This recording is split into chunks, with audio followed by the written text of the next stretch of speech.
a vivir ahorita, lo que estamos viviendo y como dije ayer, que esto no nos frene, vamos para adelante.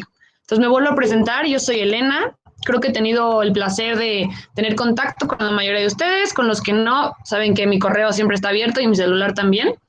Yo estoy con Fundación Becar y con Oxford Education, conjunto con María Tejedo, planeamos este evento. Y pues cualquier tema en las plataformas de la certificación de inglés, de Year, pues aquí estamos para apoyarlos. Nos encanta darles estas herramientas a ustedes. Como mencioné ayer, los resultados de Becar son sorprendentes y pues me encanta que este proyecto esté dando frutos y que los alumnos sean los que están siendo beneficiados de todo esto. Entonces, bueno, queremos prepararlos a ustedes porque ustedes al fin y al cabo son los que impactan a los niños. Entonces queremos darles todas estas herramientas para que ustedes estén listos, que no dudo que ya lo estén, pero nunca está de más recibir más información. Entonces, bueno, les quiero presentar, vamos a empezar hoy con 2 sesiones, recuerden. La primera con mi queridísima Roxana, a quien yo quiero mucho, admiro mucho, líder del equipo académico de Oxford Education. Entonces, bueno, conoce una cantidad de cosas, ha vivido la vida en muchísimos países. Vamos a tener que comunicarnos en inglés con ella, habla un poco español, pero habla mejor inglés, ya le escucharán. Entonces les quiero platicar un poquito de su background, qué ha hecho, un poquito de ella, y luego ya dejaré que ella se presente, nos hable un poco de ella, por qué escogió el tema que escogió, y ya que se arranque con toda su presentación, perfecto. Entonces, bueno, acuérdense, en inglés, ella va a hablar en inglés, cualquier duda que tengan, igual esta sesión está siendo grabada, entonces cualquier duda que tengan, lo ponen en el chat, luego podemos fungir de moderadores. Al final se les va a mandar la presentación que ella nos va a exponer hoy para que también la tengan y la usen ustedes como material extra. Entonces, bueno, para leerles un poco de ella, her complete name is Roxana Antohi. She was born in Romania and educated at the University of Cambridge. She went on to work in educational projects for the European Union in China and Turkey before turning to language assessment in Latin America, with an emphasis on improving the current language assessment literacy in Mexico through her work with Oxford Education Lib. She is working towards creating a state-of-art, full digitalized English language assessment experience through her work on the Oxford Tutorial College Certificate. Esto es un poco de lo que ella hizo. Rumania, estudió en Cambridge, se fue a China y ahorita está en México. Entonces, bueno, si alguien conoce el mundo, es ella. Entonces, las dejo con ella. Roxana, thank you so much for being here. If you can introduce yourself first and then explain us why did you choose this topic, and then, well, start with your presentation. Thank you so much. We are teachers, coordinators from Becar, and we are amazed to hear you. So have fun, and teachers, remember, if you have any doubts, put them on the chat, and then we'll ask them to Roxana. And if she asks you to participate, don't be afraid to turn on your mics. So have fun, we'll be here, and Roxana, good luck. Thank you. Wow, what an introduction. I mean, no pressure following that, Elena. Thank you so much. Good morning, everyone. Like Elena said, I'm Roxana, and I promise, like, based on the introduction, I sound quite scary. I'm not. I'm actually quite fun. And I hope that today's presentation and workshop would also be quite fun and you'll enjoy it. The reason why I chose this topic seems quite obvious. I think everyone today, myself included, have had to deal with a lot of things due to the pandemic. Like, obviously, we're all probably in quarantine. I can see all of you in your houses. But also, like, due to the current education issues that everyone is facing. So I just wanted to, through today's presentation, to kind of make you aware that you're not alone. And in today's topic, we're going to discuss like the things that other countries have done in order to deal with coronavirus and with their students being at home, and like the strategies that they've implemented. So let me start sharing my screen. And before we start, I kind of wanted to kind of say the rules. I would really appreciate it if everyone's microphone was muted so that we don't disrupt everyone else.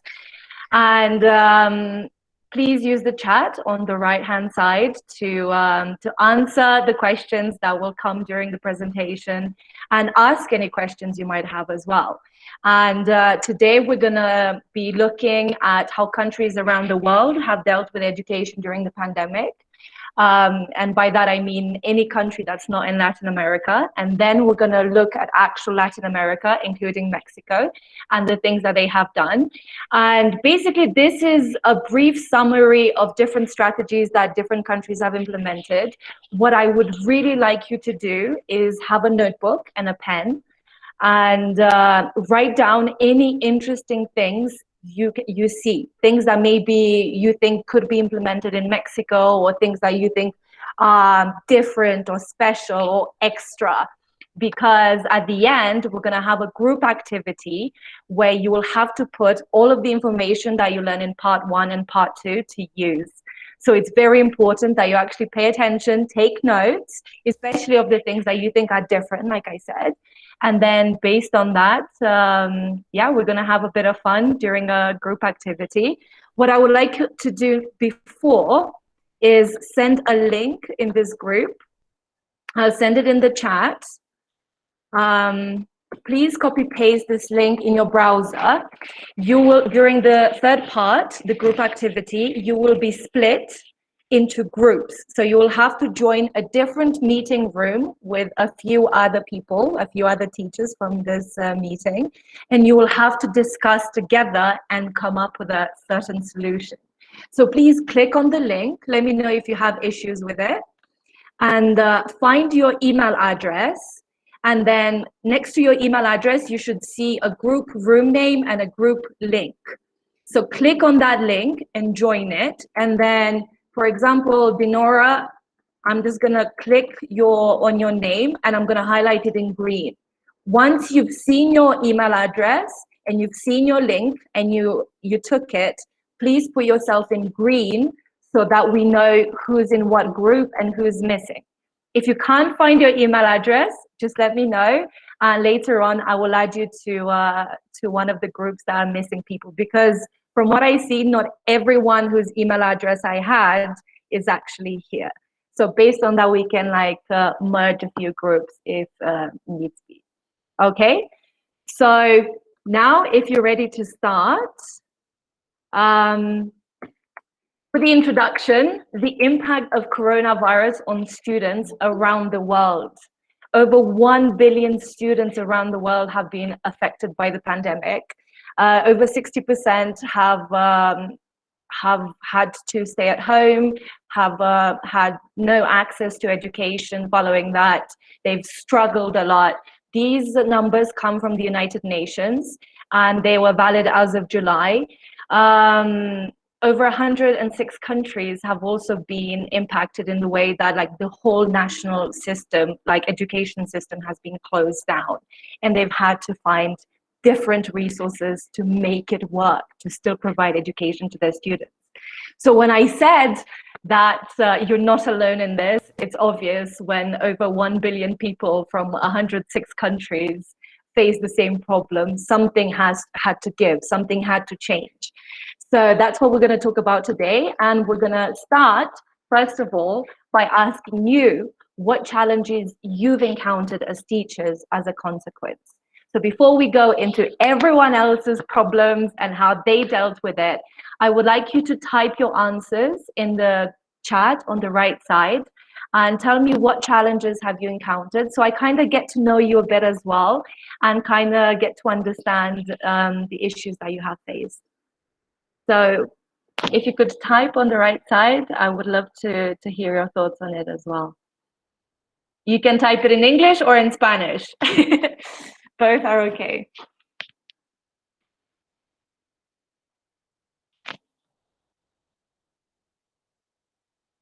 So far, it seems like nobody's faced any challenges.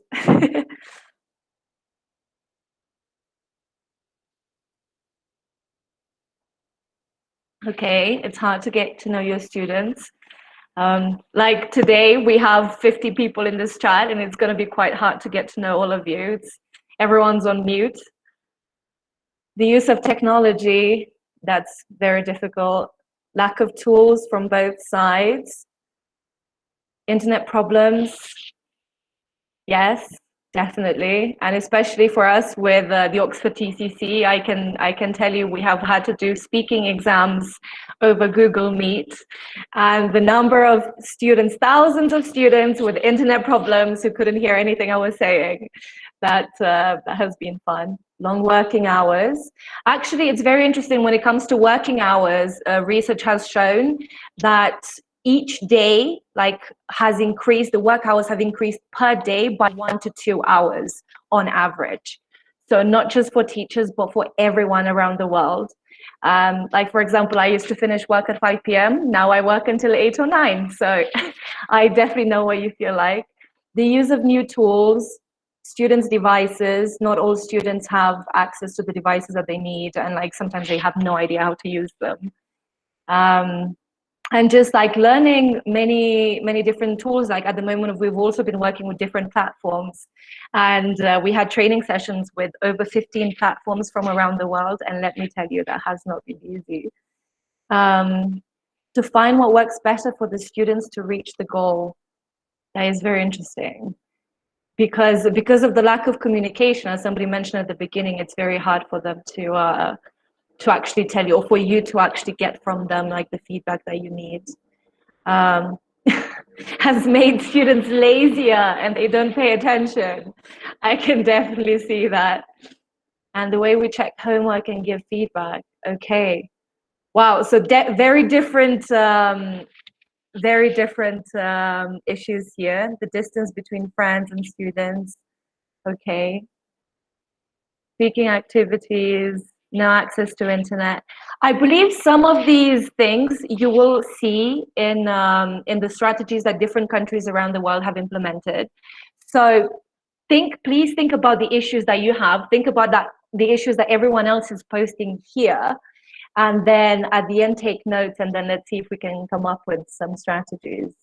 I think access to internet is a big one, and I'm actually very excited for you to see what people in I think it was Kenya or Rwanda have done to provide access to students. I think if that could be done in Mexico, that would be incredible. But I'm not going to give you any more details now. We're just gonna move on to thank you so much for your answers. Please keep in mind the things that other teachers have said as well, and like think how you can like potentially fix them. So we're just going to start for now with remote learning around the world by looking just at a few strategies that different countries have implemented, starting with Afghanistan out of all countries. They've done a mix of things in order to implement remote learning by printing and distributing chapters of textbooks. So just genuinely printing and sending in the post textbooks to the students. For those who don't have access to TV or radio, because as you might know, like Afghanistan is still facing the consequences of war, and so a lot of students don't have access to any of these things. They also broadcast videos to websites, portals, even social media by using platforms like Facebook or YouTube that students are used to using if they have technology. And going back to old school techniques, which in Mexico or like in first world countries, people don't even do, like memory cards and CDs. So basically any idea that they could come up with, they tried to implement it to like try and broadcast and send the educational material to students as much as possible.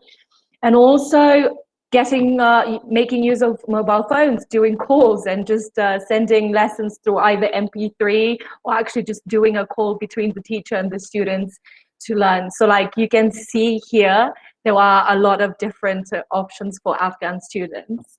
Next up, in Bulgaria, it's actually one of the most successful cases around the world. Over 89% of students have been able to use digital learning or e-learning, and they provided online textbooks. They make use of Microsoft Teams. They make use of TV, and they also have a telephone education service for teachers. So basically, teachers who are struggling can call a certain phone line and to the Ministry of Education in Bulgaria, and get information on how they can deal with certain issues. It's like a teacher call center that would provide further support, extra support to teachers. Let me just hide this. In Korea is a bit more developed when it comes to technology. They use a lot of digital services, both textbooks and video format. They use e-learning platforms that the Korean government has created, combined with like private companies such as Wedorang and eKateupdo. And zero-rated websites is one thing that you will see.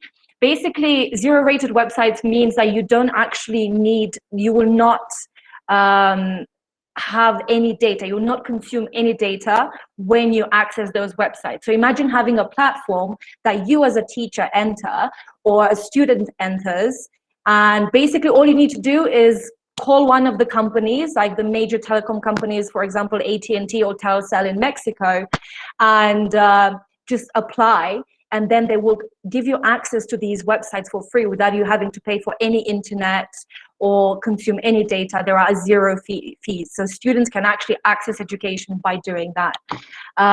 This is one thing that actually has been implemented in quite a few countries. In Finland is one of the most tech-friendly countries around the world. They actually use platforms on a day-to-day basis before coronavirus started. So when it came to the pandemic, they weren't really fazed by it. They use some platforms that you already know, most likely, like Moodle, Google Classroom, Zoom, Skype, Teams, but they also have their own platforms like Virtual Auto Edu, Sandbox, DigiVirtue. So they actually place quite a great emphasis on games, on making learning fun for students. And students are actually very used to this, and they've continued using it without a problem. One thing that teachers have benefited from is platforms used for like basically management, school management, like student assignments, tests, grades, feedback given to teachers such as Helmi, Wilma, Studenta Plus, or Miss Pro. These are all Finnish platforms that they've created, and the government have helped with it. But a lot of them, actually in Finland, a lot of the private companies have just started to just give everything out for free. Whereas back last year, let's say, or a few years ago, teachers and students were using these platforms. Now they just, the platforms just give them for free because they understand the gravity of the situation. Plus, Finna, which I found to be a very interesting concept, is an open service that provides free access to online collections and materials from Finnish museums, libraries, and archives in Finland. So when it comes to the cultural aspect, the educational side on culture and like extra learning from museums that they don't have access to anymore and libraries that they can't go to, everything has been done online now. They've just basically taken everything that they had and they transferred it into the digital medium. So as you can see, Finland are doing things very well. One of the things that actually helps is the fact they have great internet access, which not all countries do, as you can see. In Ukraine and Rwanda are two examples of countries that have worked with UNICEF.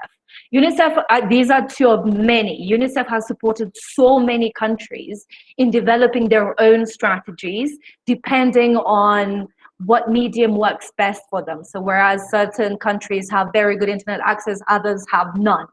UNICEF has tried to provide resources that work on an individual basis. So for example, in Ukraine, they have the Learning Passport, which is a learning platform launched in cooperation with Microsoft, which has worked very well in Ukraine. And in Rwanda, on the other hand, because the internet access is a major issue, they've used radio. So basically they have found like various scripts for around the world that focus on literacy, numeracies, to actually provide basic education to students through the radio medium. And also these scripts all align with the school curriculum. So that's quite basic, but it has worked in Rwanda. In Syria Syria is, well, a complicated country because, as you might know, it is a war zone. Over 90% of the country has been destroyed by the civil war that is currently going on. And most students are either displaced, they don't have homes, they're actually maybe out of the country as refugees. And the ones that are left have been sent home if they even had access to a school.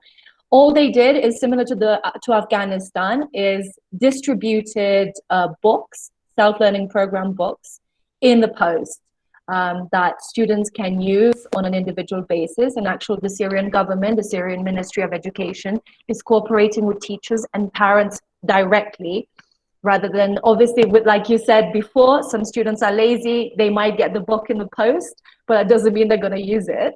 So it's basically based on authority and just like providing the teachers and the parents with the guidelines that they need to actually get the students to learn at home. In Kenya, this is the one that I told you was interesting. The government started a collaboration between their aviation and Google to have Google Loon balloons floating over the Kenyan airspace carrying 4G base stations. So these balloons provide internet connection to rural places, remote places where there is absolutely no internet connection, in order for students to be able to have access to the digital learning resources that the government has provided. And all of this is obviously free of charge for the students or the people in these areas. And also private mobile operators have waived all fees to allow children to access resources online. So basically, they don't have to pay for anything in order to access these resources. All they have to do is go to a private mobile operator, like I said, like the example of AT&T and Telcel in Mexico, and just request access. And then basically any device they have, they will be able to use these resources. So quite an interesting way of waiving that whole internet connection issue and making it work in Kenya.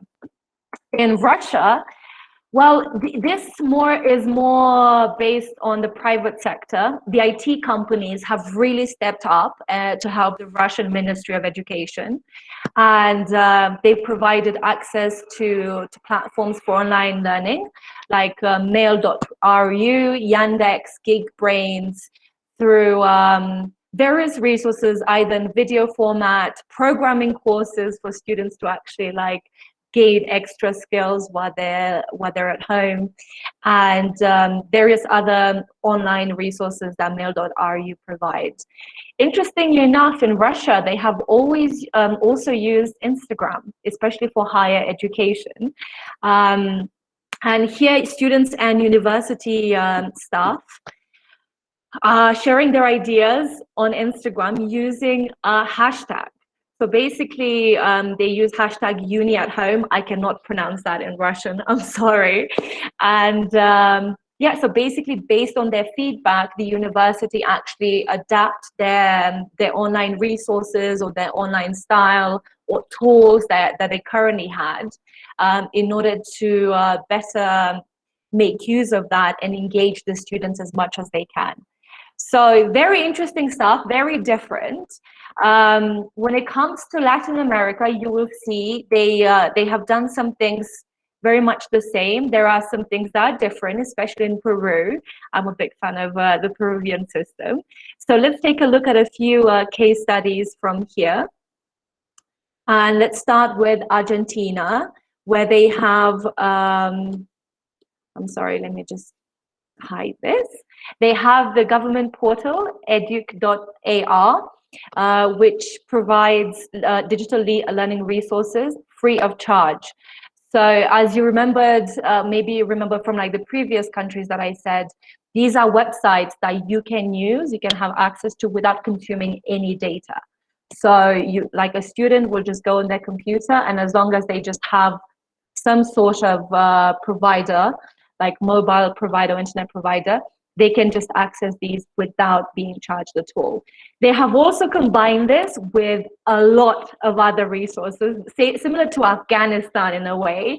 They've also got television content for 14 hours a day, even though I don't think students actually watch them. They do like watching TV, but I don't think they would like to spend 14 hours just on educational content. And also radio content for very remote areas, which is broadcast 7 hours a day. And each lesson broadcast has been specifically designed for the purpose of meeting the school curriculum in order to make sure that the students actually comply with the learning objectives. And they each have a teacher and a conductor, like a journalist, artist, or scientist.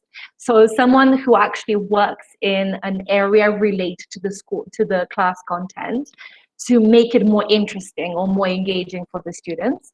And second of all, for students who don't have access to technology, they have been provided with notebooks sent also in their mail. They are packed with learning resources for them to help them actually comply with the school objectives and the curricula.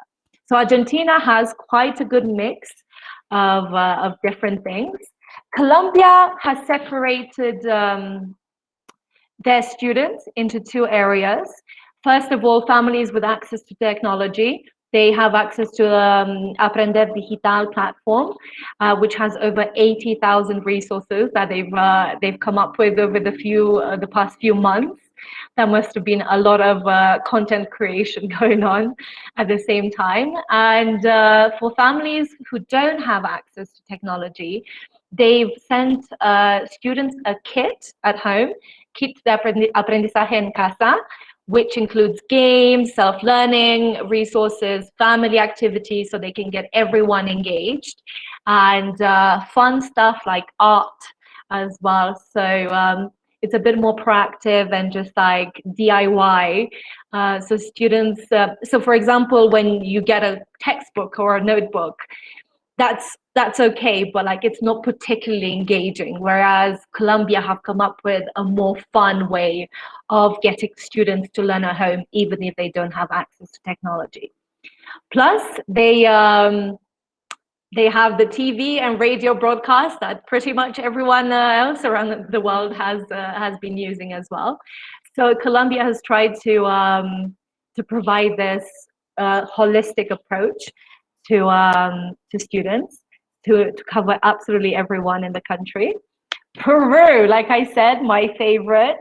They use mobile phones to send text to teachers, principals, and parents. So teachers are always connected and they are aware of changes, of benefits that they can get, of certain resources that maybe they didn't know about. So basically, they also have a WhatsApp number, designated WhatsApp number, that teachers can text if they struggle, if they have any issues, if they don't know how to deal with things. And when it comes to EdTech, they have digital content that obviously aligns with the Peruvian curricula. And they have the Plataforma Única, the only digital platform that the Peruvian government insists that teachers use in order for everyone to be educated at the same level, to have the same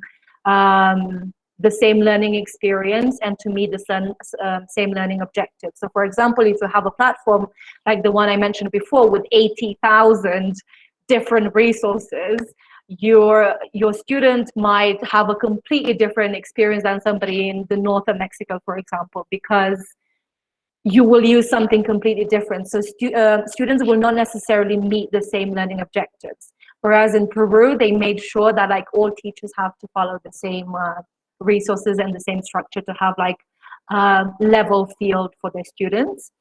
And one of my favorite things is the fact that they have delivered tablets to children or to students in the country in order to help them actually take advantage of this digital content that's on the Plataforma Única. So 800,000 tablets have been delivered, and they all have internet connection to start with that the government is paying for. And in areas where there is no electricity, these tablets are delivered with solar chargers.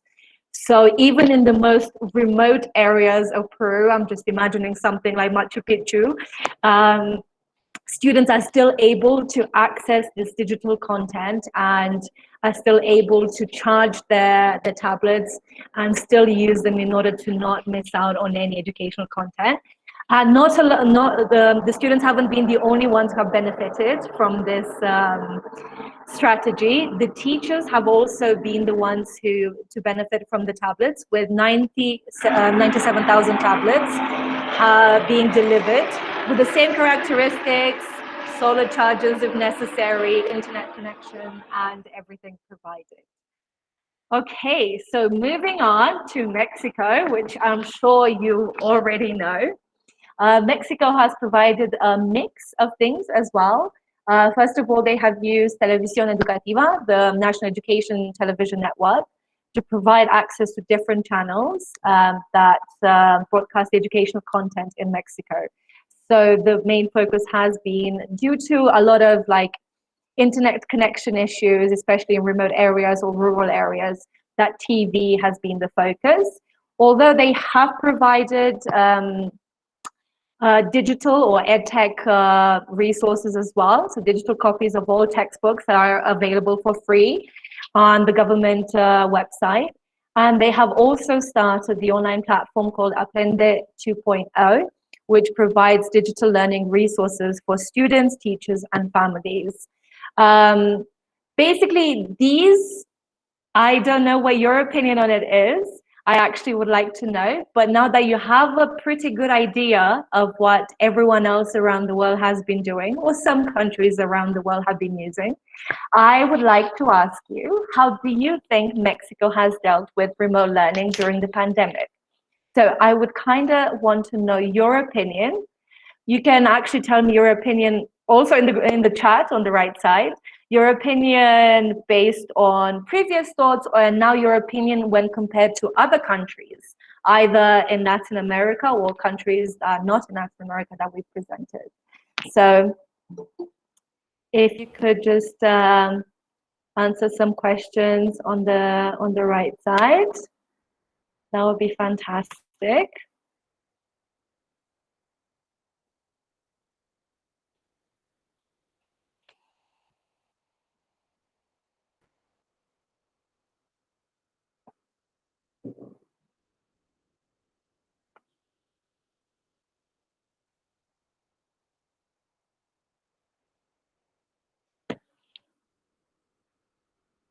Any answers? I'm just going to give you access. I can see there are a few requests to give access to the drive, but please let me know your answers. How do you think Mexico has dealt with remote learning during the pandemic?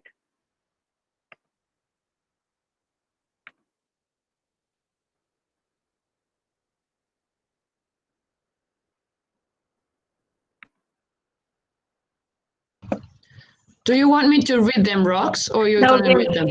That would be amazing. No, actually, I'm going to read them in a bit. I'm just, I think everyone has access now. If you don't, please let me know, and I'm happy to help with the spreadsheet. Okay.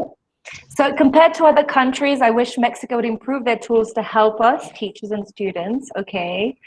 Tools is quite vague. So in the group activity, you're going to have to really think about what you want those tools to be. For public schools, TV broadcast. For private schools, academic platforms. Okay. As usual, people in remote areas don't have access to education, not only in this pandemic we're facing, but always. Okay. So when you take this into account in the group activity, think of the other things that countries have done and how you could implement that in Mexico as well. Schools have become virtual, mostly private schools working with Google Classrooms, Teams. That's true. Public schools are struggling with that. I think we are doing a big effort as teachers. Of course you are. I can definitely imagine. I think this has probably been one of the most difficult times to be a teacher. There isn't a good organization and understanding of the possibilities we have, and even private schools have problems with the use of technology. Absolutely. And I mean, we have been working with some of the top schools in Mexico, for example, and they have issues with technology, from internet connection of the students at home. Elena, I'm just going to mute you, um, to um, to basically teachers not being able to learn that, like, or the training on the platforms being too difficult, and or like having to learn 5, 6, 7 different platforms at the same time. And there are various issues that different schools and different countries have. And can you please post in the group chat if you don't have access to the drive? Just put your email address, and I'm just going to make sure to send it to you, so you can have it here. The thing is, I made it public, so I think everyone should have access to it, because we're going to start the group activity soon.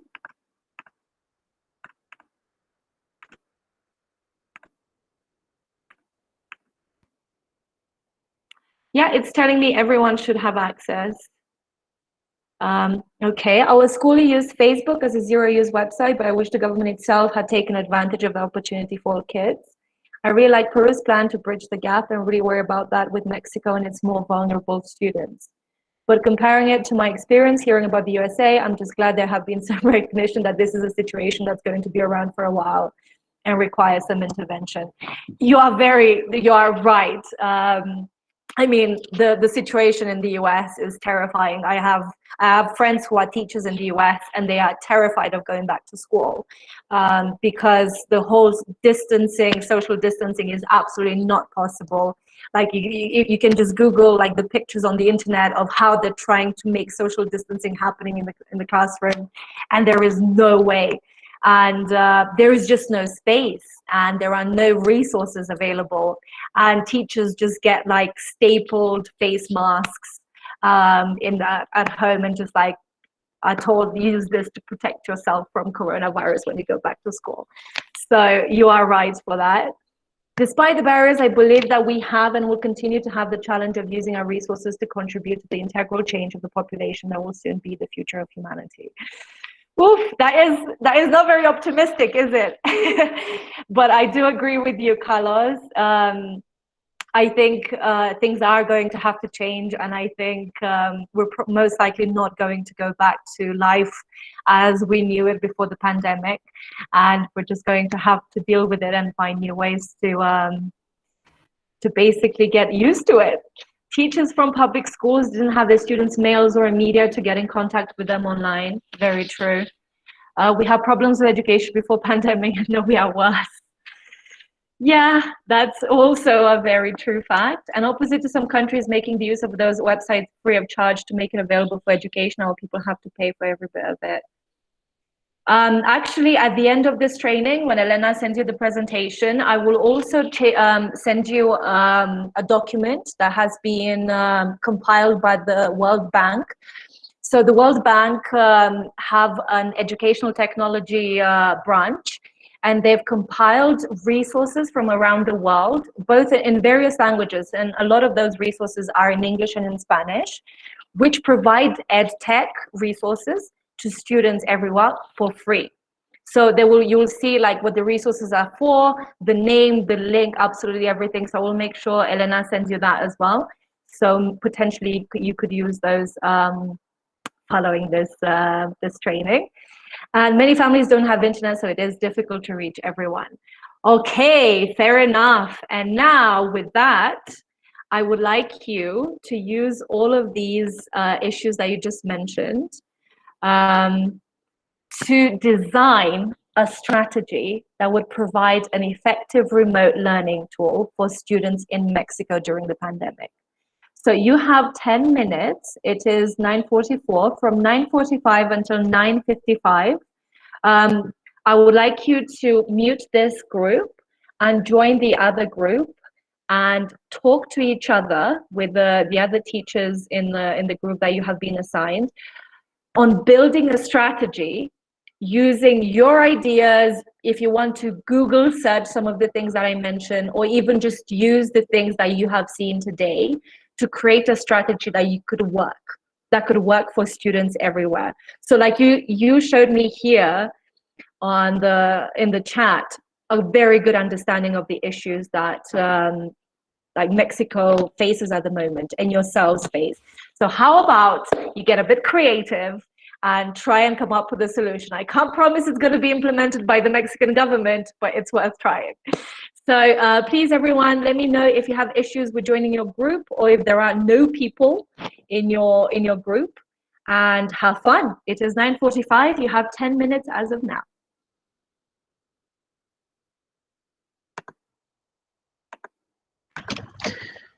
No tienen que abandonar esta reunión, si nada más se ponen en mute y apagan su cámara, ya se pueden ir a la otra sin problema.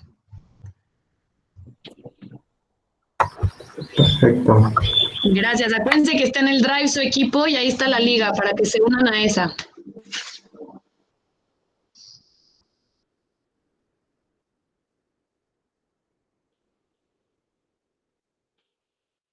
Si alguien no encuentra su correo, me avisa. Por favor. Mucha suerte.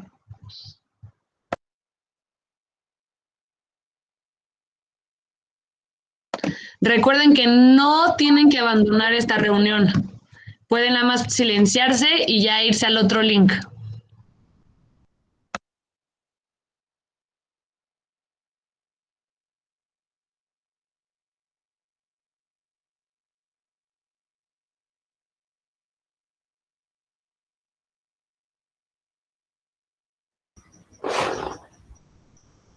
Elena. Dime, Verónica. Hola, hola, Elena. Hola, ¿qué tal? Oye, Pili te mandó un mensajito. Soy Vero Treviño de Crystal House. Ajá. Te mandó el mensajito. Fíjate que tenemos junta con las subdirectoras. Entonces nos tenemos que ir, no queremos dejar la actividad a medias. De acuerdo, no, pero entendemos, no te preocupes, Verónica. Muchísimas gracias por todo. Gracias a ti. Okay, thank you, Roxana. Está en mute, pero creo que dijo gracias también.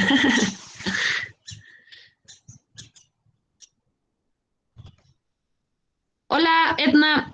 ¿Me podrías dar tu correo, por favor, para buscar en qué grupo estás en el Drive?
Rox, there's Jasmine. She cannot enter the Drive.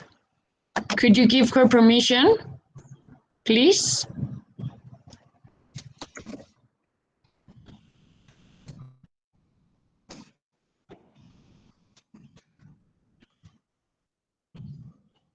Also, Dinora is having this same issue.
A ver, denme un segundo, voy a intentar meterme a ver qué link es.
Okay, let's see. Do we have group 1? Group 2?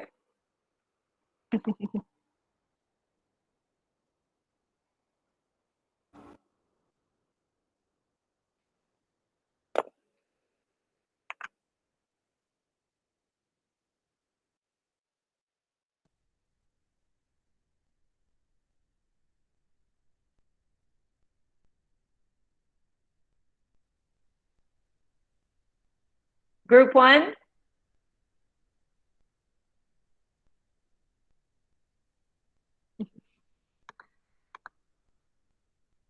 Elena, can you help me with something, please? Yes, of course. Tell me. So I messaged everyone in their individual groups, telling them to join, but I don't think they have. So do you mind just taking the links from the drive and telling them to join this group one by Yes, one? of course. While I check Of course. Thank you. Thank you. Okay, so group 1, are you here? No? Yes? You can just unmute yourself. Okay, Yes, perfect. Thank you. Thank you, Gary. Group 2? Who is in group 2?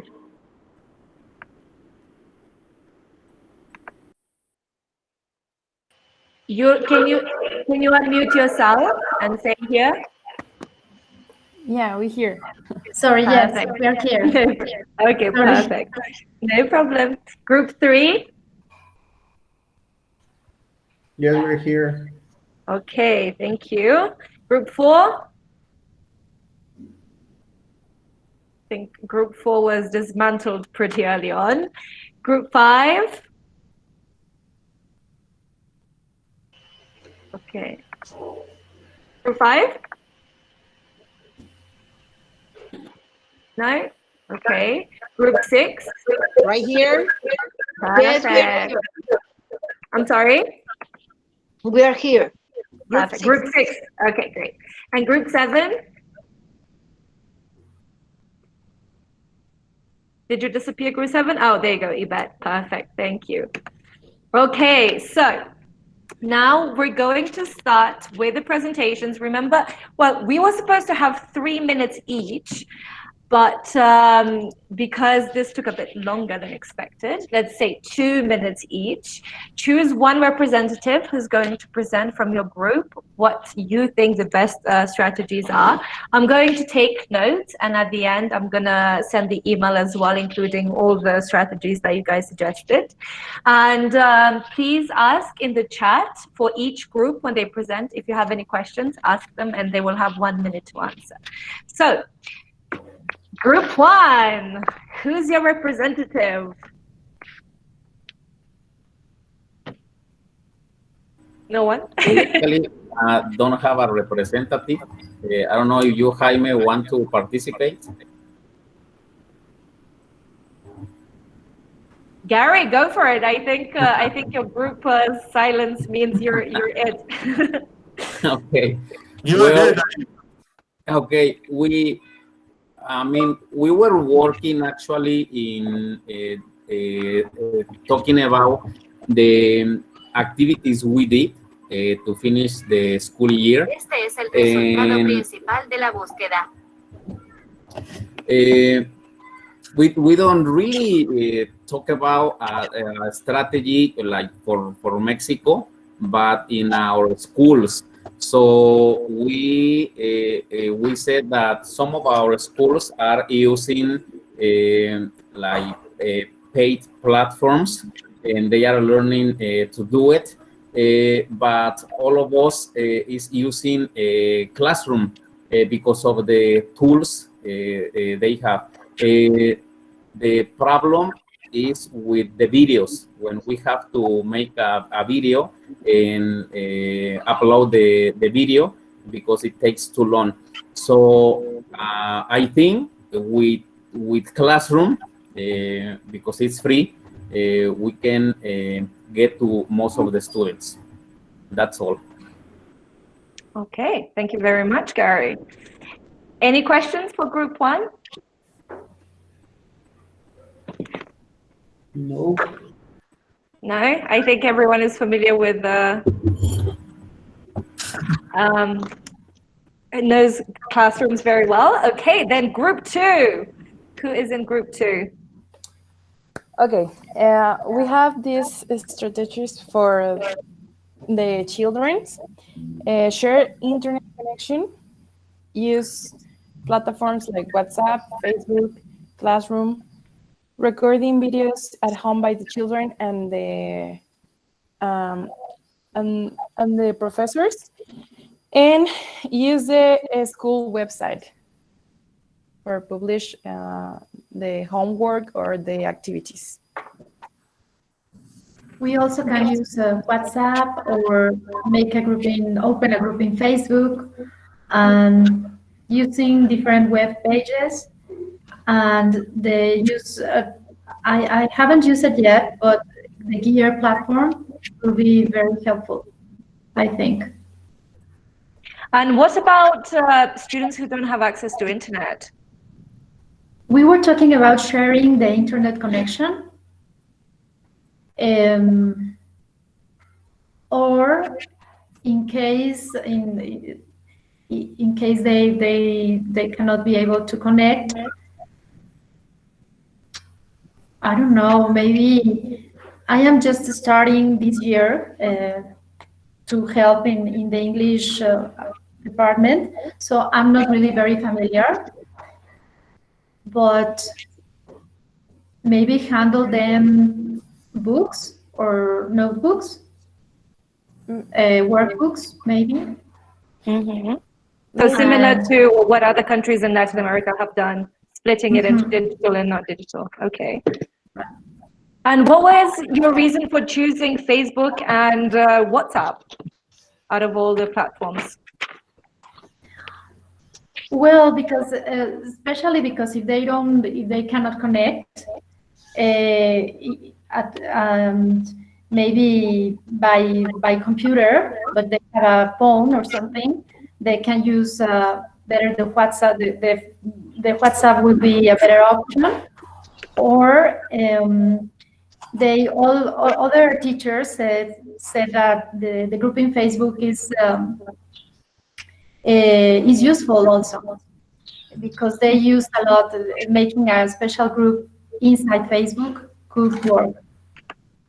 Okay, very interesting. Thank you very much. That was group 2, yes? Group 3? Right. All right. Who's your representative? Alejandro.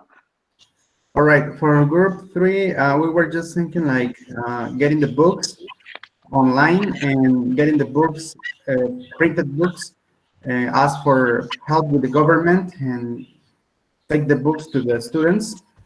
And the printed books, the books online, there won't be any problem. And then make videos on YouTube. And the ones that have access to the internet, they can watch it online, and those that don't have access can download the video, or we can download it and share it them with students, and that's like the idea. Okay, and out of all the country strategies that you've seen today, which one was your favorite? Oh, Kenya. Kenya, why Kenya? Well, I like this country because they have like this balloon on the air, and they share the internet all around this city. Do you think that's a possibility that the Mexican government could implement as well? Of course. Fingers crossed. Okay, thank you very much, Alejandro. Actually, this was a question that I wanted to ask to group 1 and 2 as well. So group 1, Gary, could you tell me which one was your, or even somebody else from group 1, let's not just give Gary the only time to talk. What was your favorite strategy out of all the countries that you've seen today?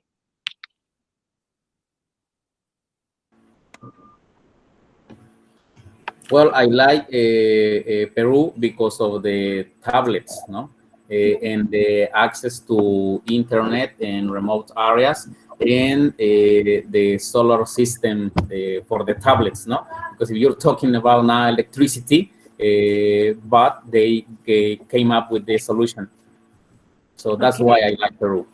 And I think it's possible for Mexico.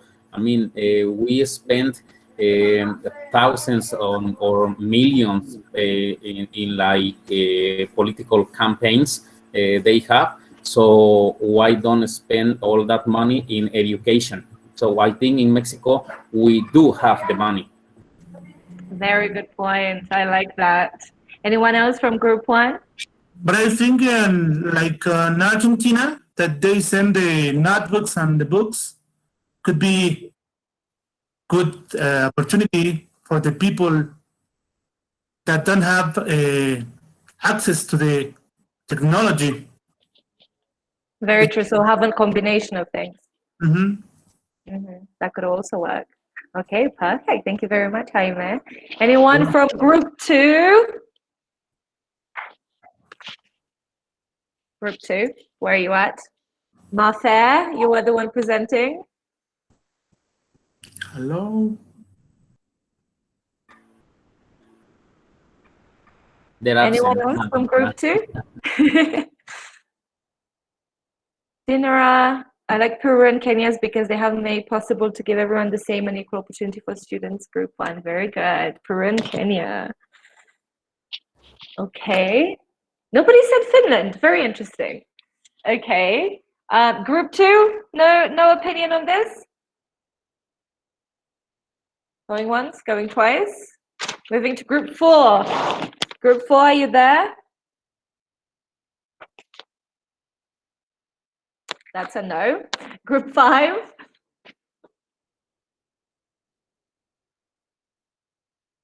Also no. Group 6. Group 6, you said you were here, so. Yes, we thought about having a TV broadcast because in Mexico it's easier and cheaper to have access to TV than having internet access. So for Mexican people, it's a culture to watch TV than looking or searching at the internet. That is one of the tools.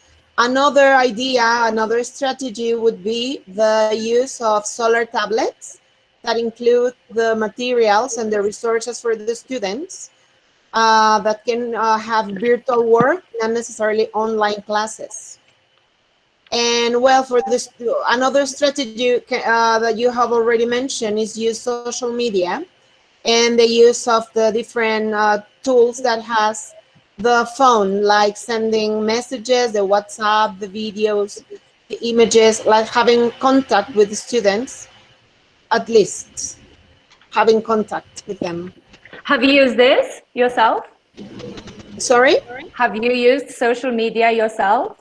Yes. Yeah. And how did it go? Well, students love it. Okay. Students love it. It's like going into the students' world. Okay. And how did you use it? How did you implement it in your teaching?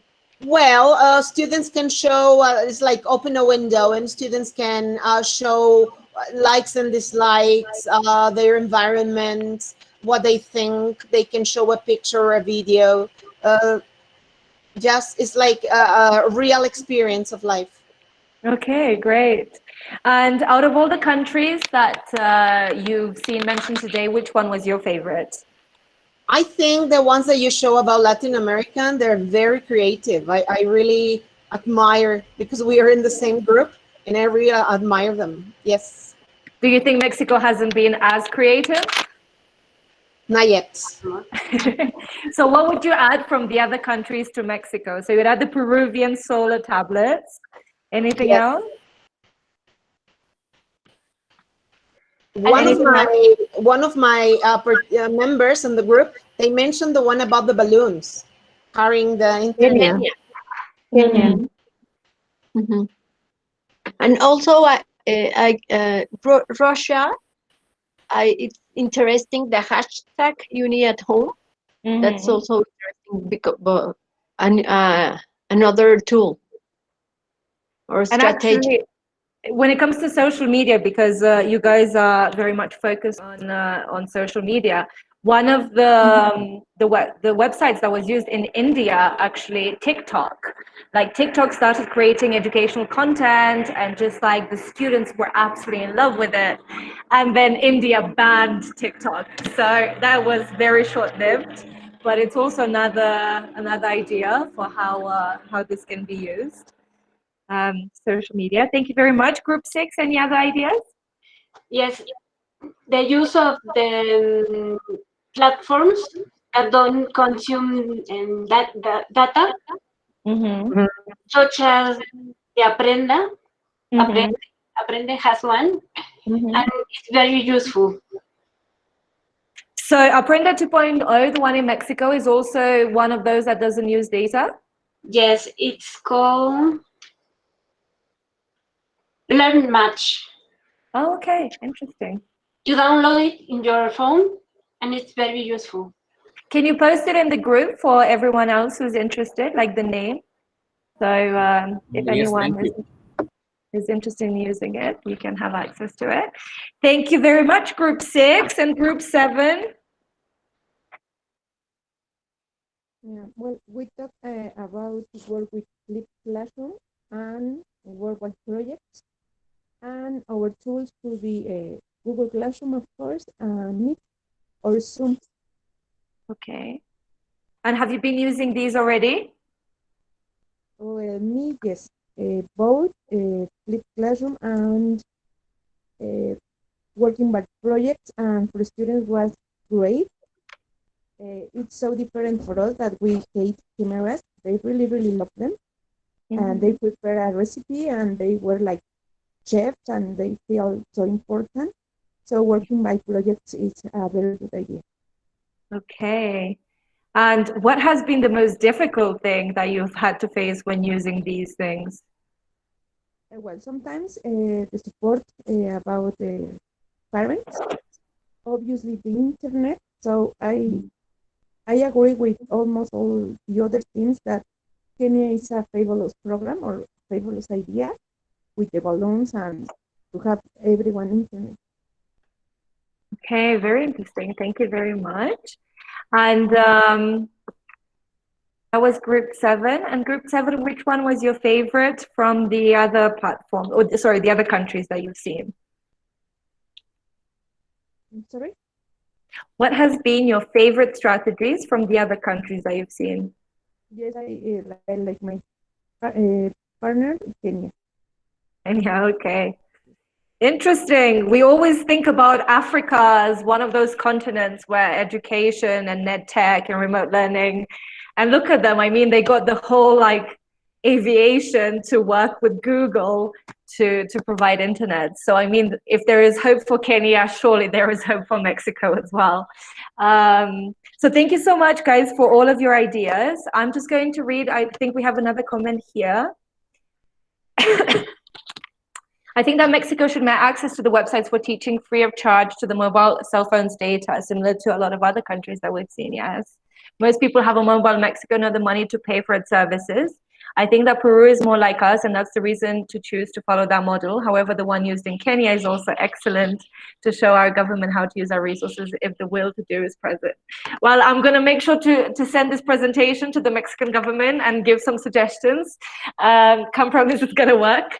But you are very right in all of the comments that you made. It is, there are so many things that they could do and add to what they're doing already. Actually, when doing research for today's presentation, I obviously, like, Mexico focuses a lot on TV broadcasting, but there are still 14 million households of like students in Mexico that don't have a TV. So they think that's going to work, but still 14 million students will not have access to that. So they have to like try and diversify what they're doing already in order to like give more people access to educational content. Okay, well, thank you very much, guys. That is pretty much it from me for today. I really appreciate your ideas and your participation, and it was lovely to meet you all. And I'm going to make sure to send Elena the resources that I mentioned from the World Bank. They are all free. They are in English and in Spanish. And you can have a look at them, and maybe you can actually use some of them in your classroom as well. So thank you so much. Elena, do you want to take it from here? I wanted to ask the teachers, do you have any doubts? Do you have any comments? Do you want to say something to Roxana, ask her something? Remember, she's the leader of the academic team. So she knows all of the content of both platforms, and as we've seen of all the world and how is COVID and the platforms. So if you want to ask her something, now it's time. And well, let's see if you have any doubts. Thank you. No doubts for Roxana then. Think about it. She's here. Margarita, don't forget to send everyone so Margarita, you've sent Learn Match platform. Okay, perfect. Thank you very much for that. Everyone, your platform is in the chat, so you can copy paste it from that. Do you have any questions? Wow. Any questions? Just thank you notes for Roxana. Okay, fantastic. Well, I must have done a good job then. Thank you so much, guys. I really appreciate your participation. Thank you so much, Rox, for everything. And if they have some doubts later on, I will send them to you. Okay?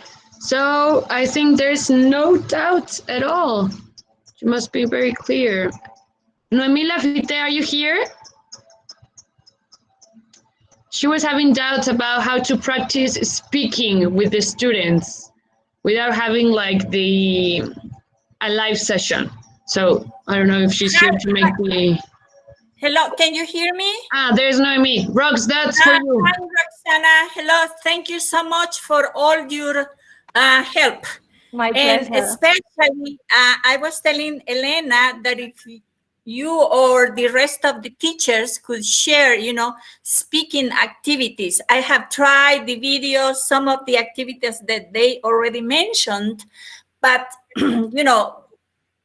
technology, again, the problem. I am having problems with the sound or the internet connection. And again, about what you told us, it would be, I don't know, it would be perfect if you could help us, I don't know, somehow talking, I don't know, sending information to the government of Mexico so he can provide better tools, of the technology, like Kenya, like Peru, whatever they're doing is excellent. So we need help in that aspect.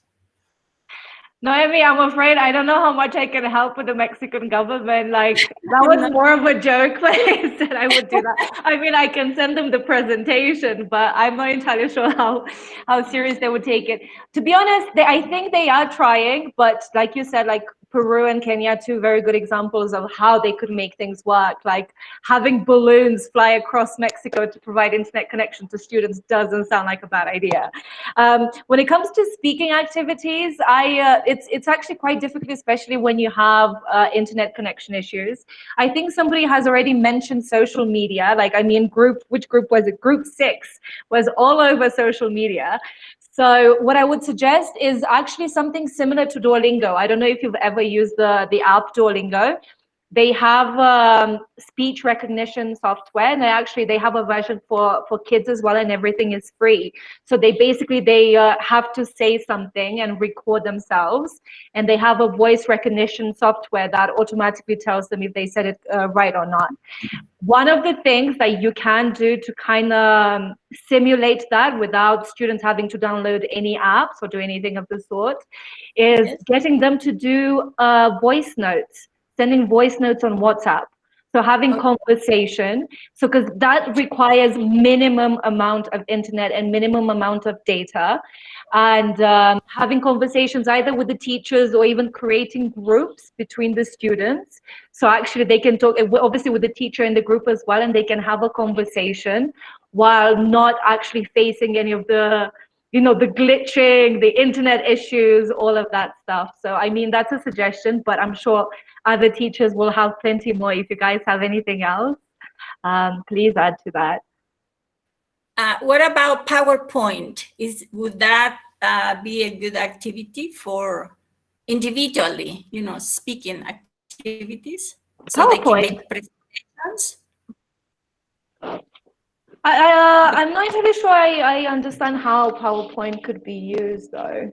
So they can make their own presentations about different subjects.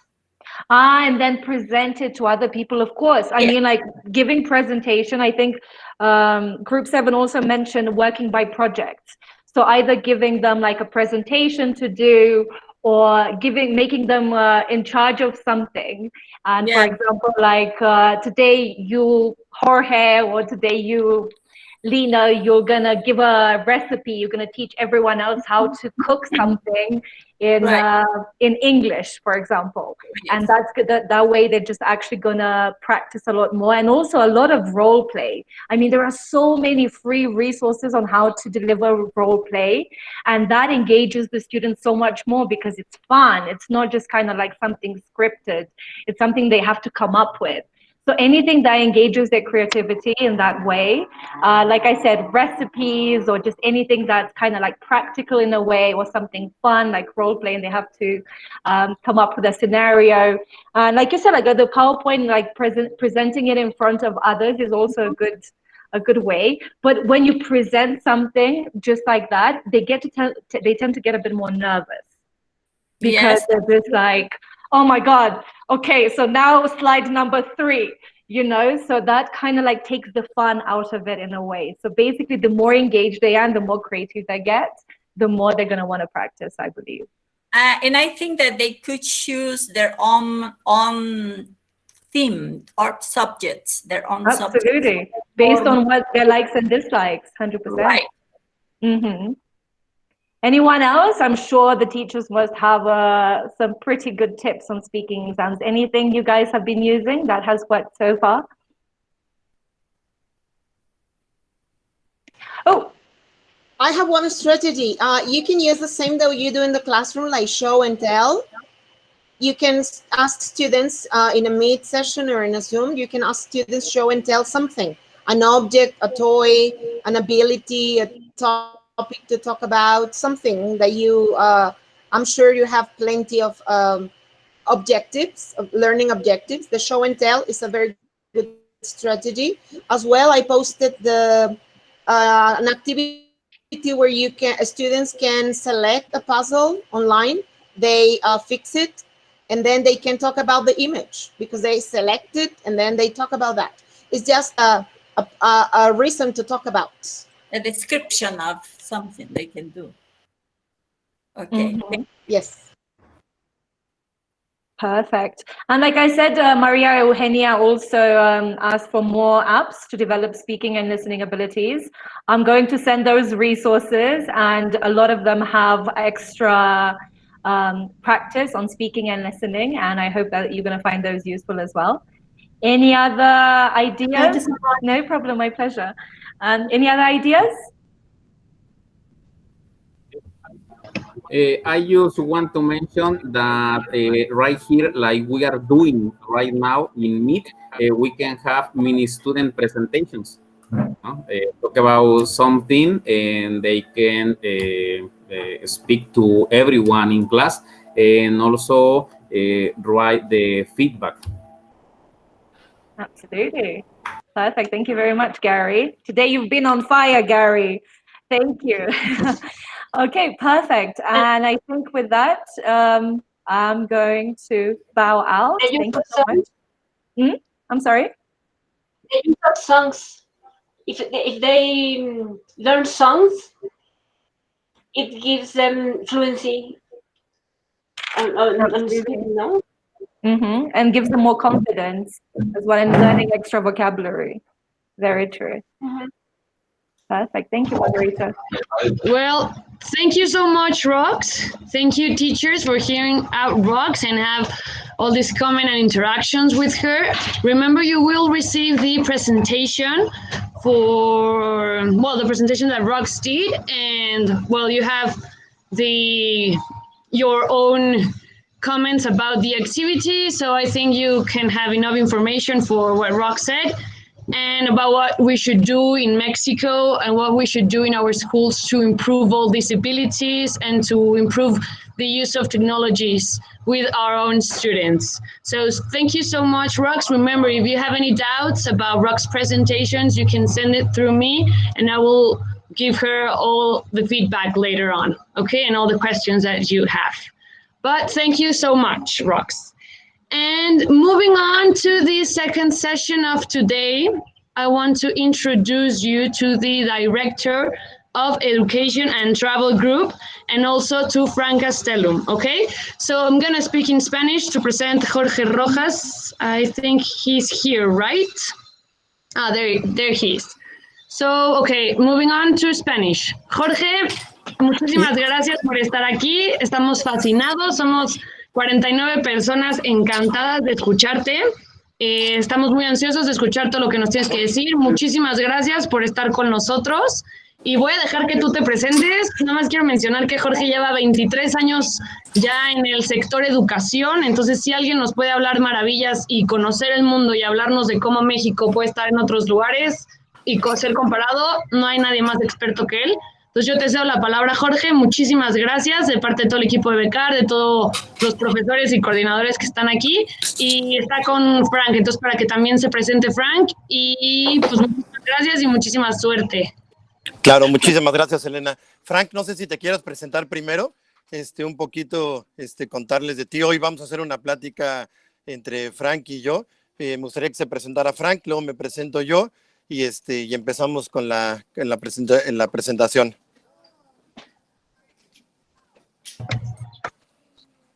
Claro, Jorge, gracias. Well, I just want to introduce myself, teachers. I'm very pleased to be in front of you and give you a little bit of tips on how to teach. I've been a teacher, so I'm a colleague actually of you. I've been teaching for 15 years. I focus in academic program development and curriculum design and lesson plan design, and that's the way I collaborate with Jorge and EduTravel. And today I'm going to give you some tips on what to do on this new format, which is online, on the online format, how to teach online. And I hope that you get your pencils and your pens ready. Thank you very much. Perfecto. Muchas gracias, Frank. Y bueno, yo soy Jorge Rojas. Yo soy el director de, como dijo Elena, de Education and Travel. Llevo pues 23 años dedicándome exclusivamente a lo que es la educación internacional. Y ahora el rol que yo he estado jugando estos últimos 3 años, la verdad es que solo casi mi trabajo en un 80% es dedicarme a hacer investigación acerca de lo que hacen otros países en educación y por qué queremos cambiar pues los sistemas educativos. Y ahora creo que el tema de la pandemia pues llegó, nos hizo que nos adelantáramos muchísimo tiempo a todo lo que está pasando. Y como me gustaría que manejáramos esta junta es de la siguiente forma. Yo les voy a platicar un poco mi visión de cómo veo y de lo que he platicado con los directores de las escuelas con las que yo trabajo en Inglaterra, de cuál es el futuro pues de la educación, quizás no tanto qué aplicaciones usar, etcétera, que por supuesto se las podemos recomendar algunas, pero más de cómo el mundo está viendo esta nueva forma de enseñar. Después Frank va a hacer una presentación y lo que quisiera es que ustedes nos hicieran todas las preguntas posibles para nosotros poder responder a las dudas, porque hoy lo que veo mucho es que lo que se me hace un poco chistoso es que en cada escuela, con cada escuela que yo hablo, parecieran ya tener la solución y estar inclusive adelantados al proceso como si fuera algo muy sencillo. Entonces yo quisiera aquí que dejáramos un poco esos tabús o esa forma de, a veces siento que entre los latinos somos muy competitivos. Yo quisiera que pues ustedes hicieran todas las preguntas para nosotros poder darles pues las mejores herramientas y soluciones. Primero que nada, pues comentarles que pues sí, el mundo cambió. Millones y millones de estudiantes se quedaron sin sin poder asistir a las escuelas, y creo que viene un cambio sumamente pues fuerte para todos.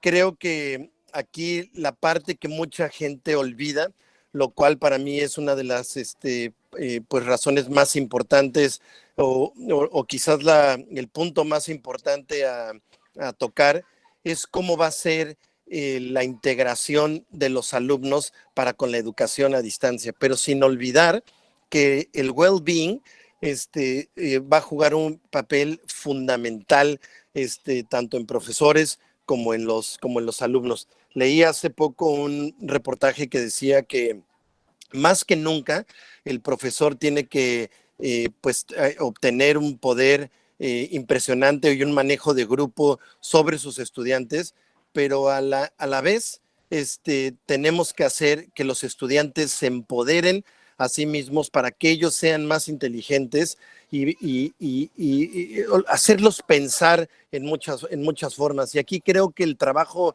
más complicado del profesor hoy en día es el poder tomar ese control del grupo, ver que cada individuo es diferente. Aquí el grupo ya no va a avanzar al mismo ritmo, porque cuando estamos nosotros frente del aula y vamos pues haciendo que vayan avanzando uno a uno, aquí va a ser diferente, porque al no tenerlos presentes, creo que vamos a tener más trabajo en individualizar cada uno de los procesos que nosotros vamos a hacer para con nuestros alumnos. Esa es una parte. Y la otra parte que yo les decía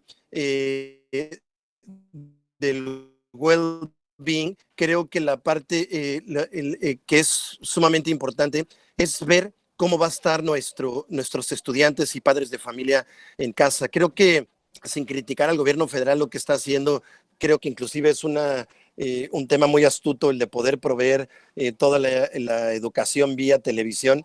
Sin embargo, no va a haber medidores de si el estudiante realmente lo está haciendo por sí mismo, está viendo la televisión, no está viendo la televisión. Imagínense si de por sí a un niño de 8 o 9 años es difícil lograr tener su atención completa durante una hora, pues ahora imagínense que tengan que tomar 4 o 5 horas de clase. Entonces yo creo que en estos tiempos nuevos, en donde todo se adelantó, todas las escuelas tendrían que tener o trabajar con alguna aplicación en donde pudieran medir todo el tema del bienestar, del well-being de cada uno de los estudiantes. Es decir, una aplicación que pueda proporcionar a profesores, directores y personal docente información actualizada y en tiempo real sobre el bienestar de sus alumnos. Es decir, que les pueda decir si están de un estado de ánimo bueno, si están en un estado de ánimo malo, si están siendo atacados por cyberbullying, por ejemplo, dentro de sus casas. Y todo eso, la realidad es que todo lo que nosotros veamos, desde cómo está su salud, cómo está sus relaciones sociales, cuáles son sus condiciones externas, llámese si está haciendo ejercicio, si está siendo un poco abandonado en su casa. Abandonado me refiero a que el papá y la mamá se van a salir y el niño se va a quedar solo. Entonces, creo yo, y por lo que he leído sobre todo de educación en Finlandia, que hoy más que nunca el buscar tecnologías del bienestar o el well-being de los estudiantes y de los profesores va a ser el éxito de cada uno de sus colegios. Sé que es un tema un poco complicado y a veces un poco difícil de tener acceso a, sin embargo, es la única forma que lo van a poder medir. Si ustedes pueden medir el estado de sus estudiantes, creo que van a estar un paso muy adelante para que después todo funcione, porque si no, va a ser muy complicado. Es decir, ustedes se van a tener que convertir en un tipo de motivadores para con sus estudiantes en todo momento. Ok, pues ahora sí, Frank, no sé si quieras empezar con tu presentación.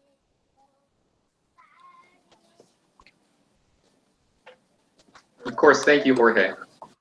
I'll be sharing my screen. I shared a link with you guys. I know that you were talking about resources and and tools and activities that you want to or want to incorporate in the classroom. And I gave you a link. Please go ahead and if you can look, the resources include about 72 different lesson resources.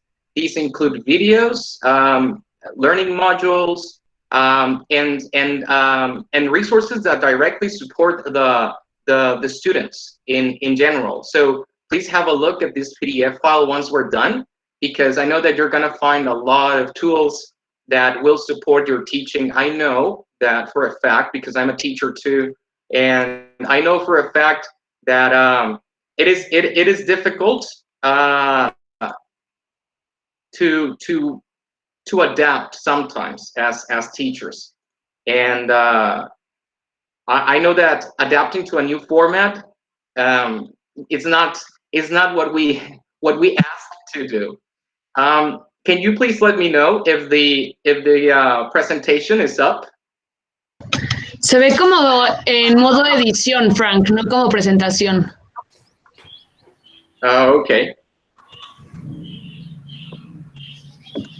Just a second, please. Yeah, because I was listening to your chat with Roxana, and I think it's very, very important that you guys are always on the look for different resources, different tools, different activities to incorporate. I know for a fact that it's not easy to transfer what we know, the in-person to person class that we're all familiarized with, into an online format. We were not ready for this. I know for a fact. Let me present.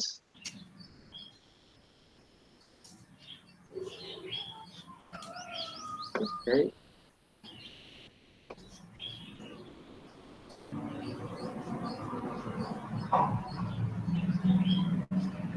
Okay, it should be up in just a second. Please let me know if you can see the presentation now.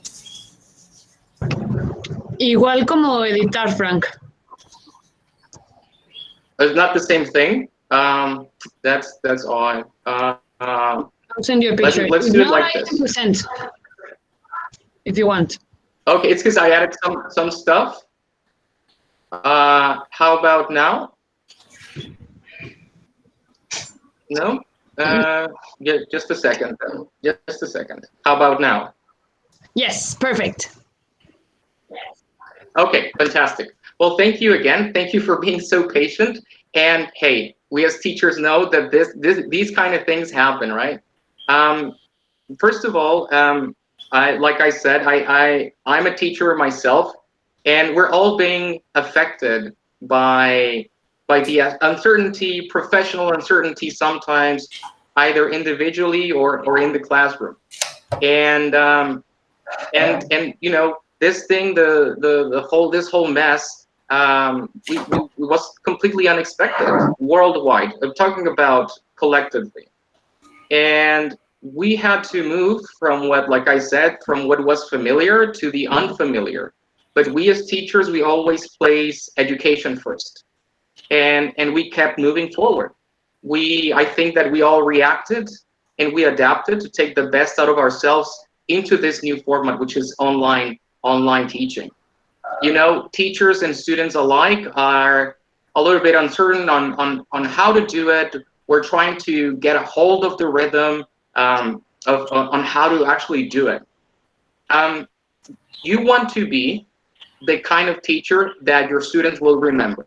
You either go the extra mile, because this is your chance to go the extra mile and get as prepared as possible, or just do things because you have to do, because it is your responsibility and you're just going through the motion. But it is your moment to shine as a teacher. And surely you want your students to remember that they had a teacher who cared about them, about what they were going through, that assigned material that was relevant, that mattered. And I know for a fact that all of this is all easier said than done. But teaching during a pandemic is a new challenge for everyone.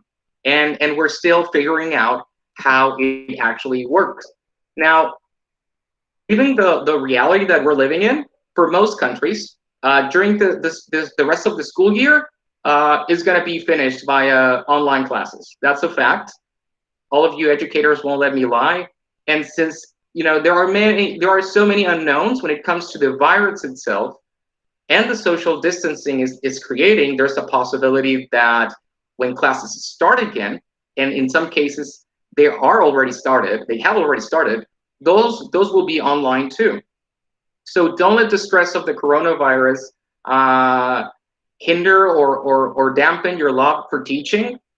I'm going to give you some tips on what to do and how to implement different tools, different activities, and things to look out for when you're teaching as well.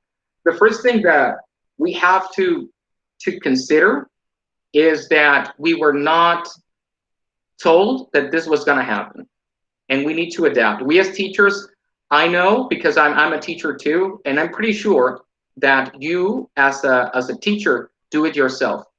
What you do is that when you see a challenge coming, you're facing a challenge, what you do is you always step up to the challenge. Now, I know that teaching online wasn't what you signed up for when you became an educator, let's say 5, 10, 15 years ago. Nevertheless, this is a role you must fulfill until social distancing becomes a thing of the past. One thing is certain, you shouldn't expect perfection from yourself or your students, especially your students.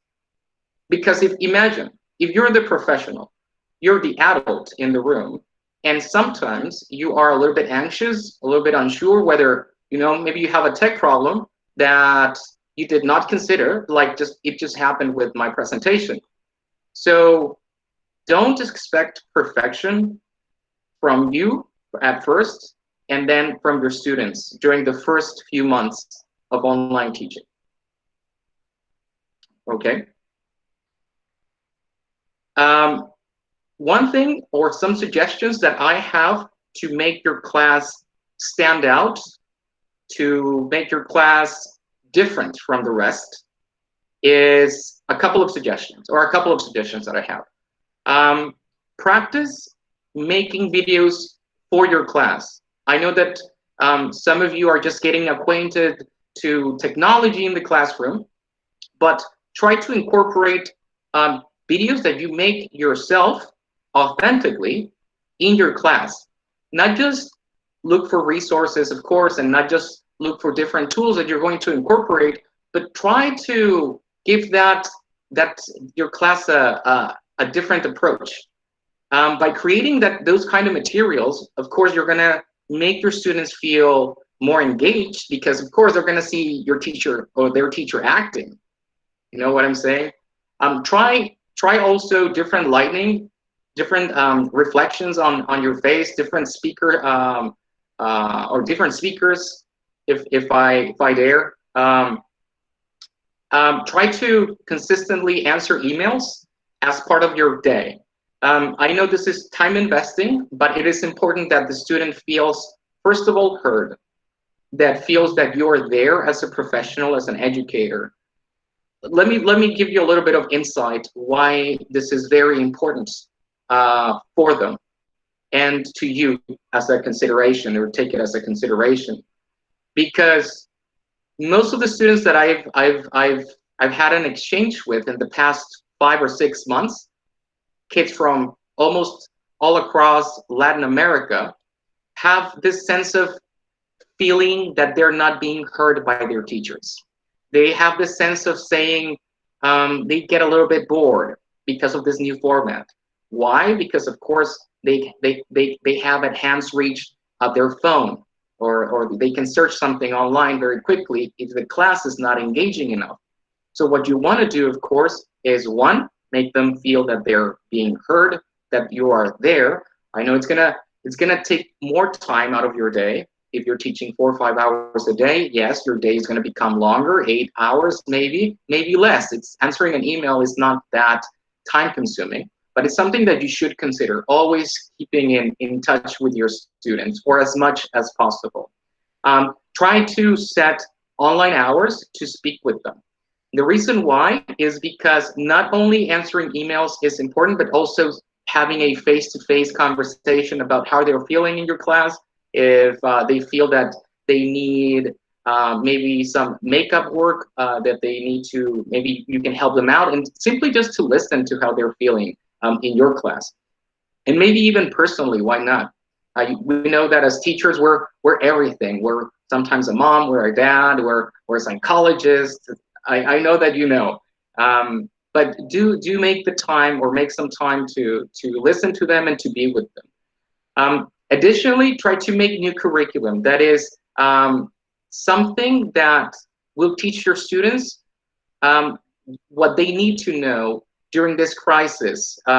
It doesn't have to be, let's say if you're a language teacher, it doesn't have to be your class specifically about language, but of course, try to use different content areas that you can incorporate into your class. And of course, this whole mess, this pandemic, is a very good tool that we can use for our lessons. Also, practice using apps. Like I said, and I mentioned, there's a PDF file which has about 100 different lessons, resources, tools, activities, apps that you can incorporate into this new format that will make you say, you know what, I feel confident. I feel ready because I have a whole lot of tools under my sleeve. You know, I'm not gonna get blindsided by this class, etc., because you will know how to react and what to implement when you're teaching. Okay. Always, and that's something that I mentioned and I want to highlight, is always show availability with your students. It's happened so far. We've been what, maybe 5, 6, 7 months into the pandemic, and students and we also have a lot of questions about how online classes work in comparison to the face-to-face or the presential class. Communication is very, very important. Communication is important when it comes to teaching students online. As we all are continuing to transition to this new format, your students are going to have and will continue to have a lot of questions, and you gotta sharpen your ears, because that's something that maybe they won't verbalize, they won't say it, but they might feel it. So it's important that from time to time you tell them, you know, what's the overview, what's going to happen. Continuously tell them about, or have clear objectives in your lessons, or in general, if you want to do it weekly or monthly. Having clear objectives is very, very important for you and for them alike. And like I said, like as we all continue to transition to this online format, there are some questions that are going to arise. For example, what's going to be changing if you're going back into the presential class or face-to-face classes, or you're gonna stick to this format? They don't know. Sometimes we even don't know. What's gonna happen as related to tasks? When do you have due dates? You know, if there's any makeup work maybe that they can do to boost their grades. How about, or talking about the exams maybe? There's always going to be a lot of questions.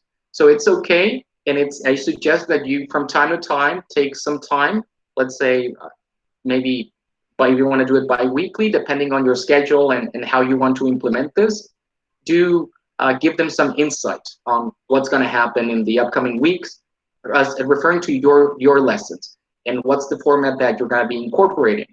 If you're going to be doing presential, what is that you're going to be looking at during your lessons? And if you're going to be doing online, what is that you're going to be looking at also online? It's important that they know what is the content areas that they're going to be looking, the areas of studies that they're going to be looking as well. And just for the sake of having everyone on the same page. The next suggestion, the other point that I wanted to highlight is create a sense of community. And what does a community have to do with teaching online? A whole lot. We have communities in our schools. We also have to have communities in the online format. We are used to being in a community, and the students as well. They are used to that to being in a community atmosphere in class, and they are used to see their friends. And having, you know, a regular class, having a task to do, use the pencil, you know, in front of all of this chattering at the back. You know, as a teacher, even you may say, oh, sometimes it's uncomfortable, but sometimes you love that chattering at the back. The students. I know that you miss that, and this sudden change into just complete isolation can leave your students feeling a little bit down, a little bit uncertain, a little bit anxious, and of course, all of this is a distractor. It distracts them from learning because they are personally feeling something. Maybe there's some uneasiness in them. They are maybe not getting, they're not getting the most out of the format, maybe. So it is important that that you build a sense of community by, let's say, creating a WhatsApp group if you have the chance. I know that some schools in Latin America don't allow to have maybe exchange with your students, but times have changed. And it is a fact, and it is important that you keep communication with your students. Of course, add some parents in there, here and there, so that you have some moderators maybe. But it is important to create this sense of availability, this sense of community with them, and just just keep in touch with them. Don't be the kind of teacher that feels that just because it was your end of the day, that's the end of your day for a fact, and that's it. Remember that you have some young minds that are eager to learn, that need someone to look up to, that needs some guidance as well in their studies, and sometimes personally, because we as teachers do that. So try to be that kind of teacher. Finally, and this is I'm almost done. And this suggestion comes from the idea that I got from the students, which is when they said something along the lines of, not exactly verbatim, but something along the lines of, I have a lot of work during the day. Most of my teachers, what they do is that we know for a fact that our subject is not the only subject that they have. They have about 5, 6, 7 less subjects depending on the grade. If it's middle school, if it's high school, etc., primary school. So be a little bit reflective and understanding of the situation. If you teach language arts, or if you teach, or if you're an ESL teacher, you're a chemistry teacher, it is not the best time right now to give them a whole lot of work. Don't do it. And I'm going to explain why don't do it. This comes from the complaint from, I'm talking about, if I say 70, 80, 90 students easily that have spoken to me directly and say, I don't have time during my day because I always have to do homework. I always have to deliver tasks, etc. Now, let's reflect a little bit. And with many students experiencing this situation, uncertainty, stress, anxiety over what's going to happen tomorrow even, or the week after, or at the moment, teaching online and assigning heavy work is not the time. It is not the time to assign this kind of work. You want to be the kind of teacher that wants to provide accurate information. You want to be helpful, and you want to be engaging. That's the kind of role and mindset that we have to have. I know for a fact that school administrators sometimes, they require us to comply to the norms or the rules when we have to present certain work to the students because they have to keep constantly doing something. But it's not the right mindset. It's not the right way to do it, because it is not as it was, as simply as that. We are in different times, and we need different perspectives. We need a different way of working, and that's what we have to put into the table. I know that some of you may say, well, I don't think that's the best way to do it, but do consider them. Consider what they're going through and what you are going through personally as a professional, and as an individual. And you know for a fact that you yourself also feel that way.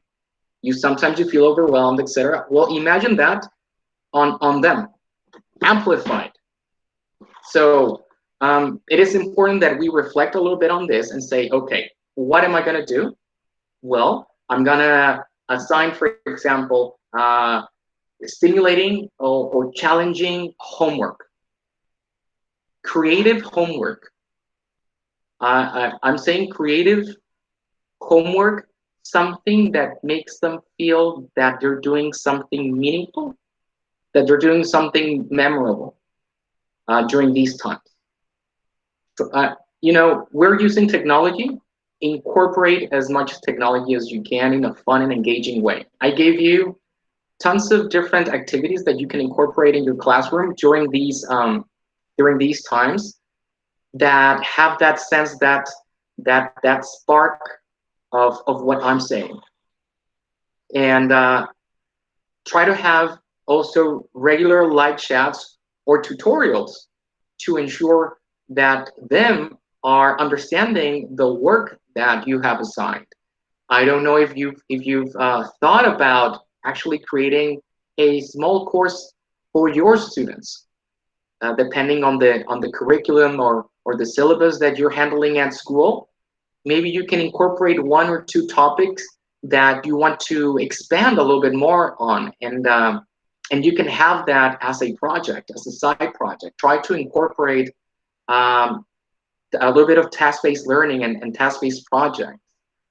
Remember that we cannot transfer what we did in the classroom, talking about activities and transitioning, of course, from activity to activity into this format, because this is a new format. We have the same foundation when it comes to time management, saying, okay, well, I have to have my warm-up, I need to present my content, and have a cool down, etc. But the format has changed, and so as your teaching has to change. You have to see it that way, that, okay, I need to get more tools, I need to research a little bit more on how to incorporate and what to incorporate, depending on the lesson or the idea of the objectives that you have in mind, because we all have different objectives as professionals. Now, I want to highlight something. When you have a book, a textbook, and even more so nowadays, you feel that, and for a fact, you take for granted what's being said in the book as an objective, highlighting the word objective, is what you need in the classroom, and it is not. Because the person who created, or the people collaborating, creating a textbook, don't have the same objectives as you do as a professional, as a guide, because they don't know your students. So please, if you're gonna use something from your textbook continuously and regularly, of course, as a guide, do it as a guide, but do grab the elements or take the elements from the textbook and make them yours. Okay? Some other aspects in teaching that I do suggest a lot when you are teaching is to always be funny. No one likes a teacher, and you won't let me lie, that is always grumpy, that is always with a maybe sad or having a bad humor, bad day. I don't know. You don't want to project that, and you don't want to share and send that energy to them. Even though they're behind the screen, they do take into account what's going on. So try to be funny, try to be as engaging as you teach. I know that sometimes you teach a whole lot of students and you cannot focus in one individually, but try to incorporate activities that incorporate some the sense of engagement and fun. Always try to spark something in them, and break learning into smaller sessions. I don't know if you've thought about that, because sometimes we just want to cram and fit everything into just one session, and we can't, because we have an hour, maybe 2 hours with the same group, and this lesson in particular takes about 3, 4, 5 lessons in order to do that, and we want to cram that into 1 or 2. So try to break up your lessons into something smaller. Like I said, and I go back, try to create videos of you teaching the content. There are many tools, there are many platforms that you can use to do this, where you can actually upload a video of yourself, record yourself speaking, assign work, even quiz them. And that's gonna change the way they learn so much. You're gonna have a different experience, because that's the kind of teacher that we want to be. We want to teach differently. We want to stand out, and that's what we're trying to achieve here with this conference. We're giving you the tools so that you can be that kind of teacher that we've been speaking about during this conference. So breaking learning up into smaller sessions that are easily digested can be very helpful to acknowledge a student's work. They want to feel heard, commenting on what they did right and what they can improve at. Knowing that a student has your attention and is being assigned goals will always keep them motivated. And this is just to conclude on my end. Don't let the chaos of this pandemic ruin your love for teaching or your students for learning. You can find ways to be an effective and attentive teacher during this whole mess happening around the world.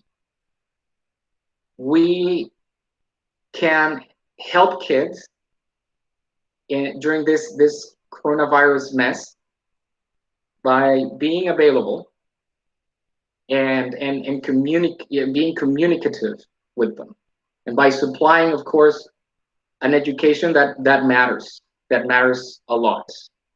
On my end, this is all. I want to thank you. Ok, gracias, Frank. Y bueno, y por otro lado, ahora sí que sumando un poco a lo que dice Frank, algunos maestros me preguntaban, o lo preguntaban en algunas sesiones que teníamos en el extranjero, que si la educación a distancia iba alguna vez a sustituir a los maestros. Pues la realidad es que no, nunca. Yo, sobre todo en educación primaria, en educación secundaria. Sin embargo, la educación va a cambiar en cuanto a, por ejemplo, cuando yo estudiaba, se hacía lo que decía el profesor y a eso nos teníamos que adaptar. Y ahora lo que tenemos que hacer, y hablando sobre todo del bienestar de los estudiantes y ver cómo lo hacemos sentir parte de algo, es que los estudiantes más que nunca ahora tienen que tener una voz y voto, y entonces el estudiante tiene que ser escuchado en todo momento, y nosotros tenemos que crear ese sentido de pertenencia y hacer que el estudiante quiera involucrarse en los estudios. Fíjense algo bien interesante. En la última plática que hubo en la Universidad de Helsinki, en Finlandia, después de este tema de la pandemia, ellos que van a la vanguardia en educación decían, para el 2025 tenemos que hacer que más y más estudiantes quieran estudiar y quieran estudiar más, y eso es algo muy importante. Y ellos remarcan 4 factores muy importantes que después se los haré hacer llegar en una presentación. El primero dice para nosotros estar seguros que en la educación a distancia, sobre todo los jóvenes primaria, secundaria, estén haciendo bien sus cosas o lo estén captando bien, primero nos tenemos que enfocar, número uno, en el aprendizaje. Y cuando hablo del aprendizaje es ver el self-studying, es ver cómo voy a hacer yo estudiar ahora yo por mi cuenta. Por otro lado, como profesor, cómo voy a dar el study support, es decir, cómo voy a estar apoyando uno a mis estudiantes. Tengo que ser muy creativo porque pues antes si tengo 40 o 30 estudiantes en un aula, pues puedo hacerlo en un momento. Ahora tengo que ir uno por uno y eso es, pues pareciera difícil, sin embargo, se puede lograr. Después otra cosa que tenemos que fijarnos mucho es el learning environment, es decir, cómo es todo nuestro environment en cuanto a dónde y cómo voy a estar estudiando, que tiene que ser un ambiente, pues, que por lo menos cuando estudie, pues pueda sacarle yo provecho a lo que estoy haciendo y a lo que me está dando mi profesor, es decir, tiene que ser tan creativo el profesor que lo que yo voy a estudiar lo pueda recibir y procesar de una materia, de alguna forma, y el material que ustedes entreguen, pues va a ser importantísimo. Después se habla mucho, nos hablaron mucho ahí en esta plática de la Universidad de Helsinki de los social and emotional skills, es decir, primero los skills, the emotional skills, los collaboration skills, el social skill, es decir, todas las habilidades que puede tener el estudiante. Aquí más que nunca vamos a tener que ir uno por uno para ver quién sí puede hacer las cosas y quién no la puede hacer. Después del social relationships, aquí es muy importante, es qué comunicación va a tener el alumno con el profesor, los padres de familia con el profesor, la comunicación que va a tener el alumno con entre sus compañeros. Tomen en cuenta que ya no van a estar conviviendo juntos. Entonces, esa comunicación, ustedes como profesores tienen que fomentar que entre alumnos compartan las ideas. Inclusive yo les diría entre escuelas de Fundación Becar, de repente se deberían de hacer foros para poder interactuar mucho más. Y creo que todas las escuelas tendrían que tener un social service, es decir, un departamento de servicios al estudiante, en donde pudiera ser un foro abierto para poder checar cómo se encuentra cada una de las familias, porque aquí el padre de familia va a jugar un rol muy importante. Y la parte del bienestar, que es el punto número 4, aquí sí tenemos que ver todo. Cuáles son las emociones del estudiante, inclusive checar físicamente cómo se encuentra, checar sus alimentos, su dieta, checar psicológicamente. Aquí la parte, como profesor voy a tenerle que jugar al psicólogo porque tengo que checar no tengo otra forma, como no lo veo en vivo y no puedo convivir en esos pequeños momentos entre clases y fuera de clases, voy a tenerle que jugar mucho al psicólogo y solo la comunicación entre profesores, estudiantes y alumnos va a tener que ser más que nunca en esta nueva era de robotización, que es como yo la llamo. Entonces, les voy a mandar esta información que creo que es importante. Todo son pues pláticas que hemos ido teniendo sobre todo de Education Finland, que creo es muy importante. Y ahora sí, pues yo les dejaría, si tuvieran algunas dudas o algún comentario, y nosotros felices de poderles dar nuestro punto de vista, porque recuerden, lo que estamos viviendo ahorita, pues es único, es muy nuevo. Sin embargo, de todo lo que hemos estado oyendo y viviendo con muchísimos colegios, nos encantaría poderlos ayudar a dar nuestro mejor punto de vista para poder todos salir avantes, ¿no? Salir adelante en toda esta nueva idea. Entonces, no sé si la quieran escribir las preguntas en el chat o simplemente que Elena les dé el micrófono, el acceso y pues felices de contestar, ya sea Franco o yo.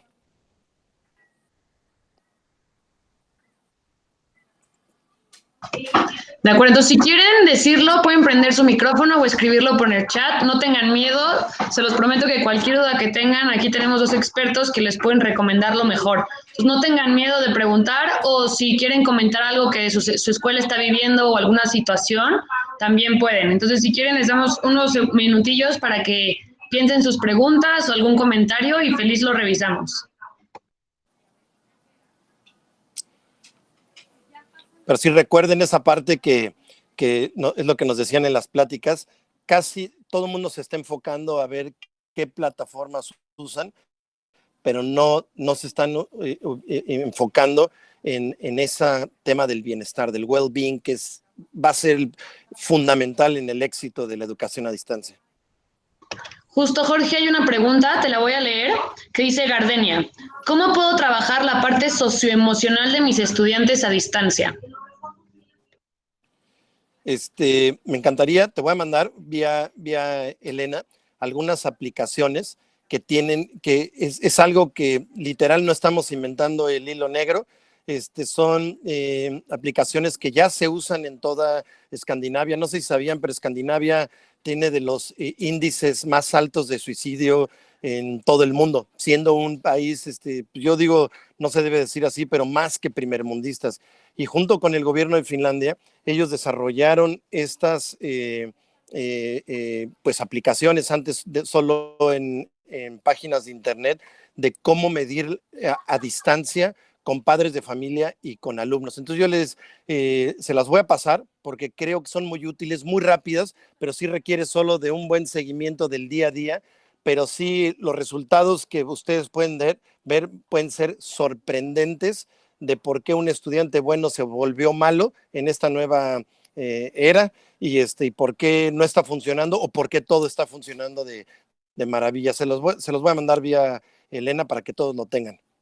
Pero es algo probado por todos estos países escandinavos. Y por supuesto el índice de suicidios allá bajó muchísimo porque tiene que ver desde la primaria y la secundaria, cómo venían ellos creciendo para, pues para evitar todos los suicidios que tenían, ¿no?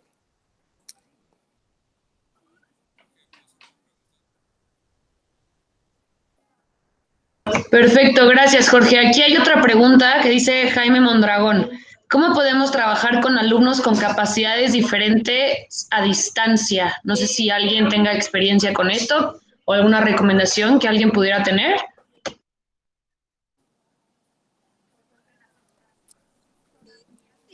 La verdad es que ahí sí yo no soy el experto. Creo que es un tema de mucho más dedicación en casa y del profesor, pero quizás debe haber alguien con mucho más experiencia en eso, ¿no?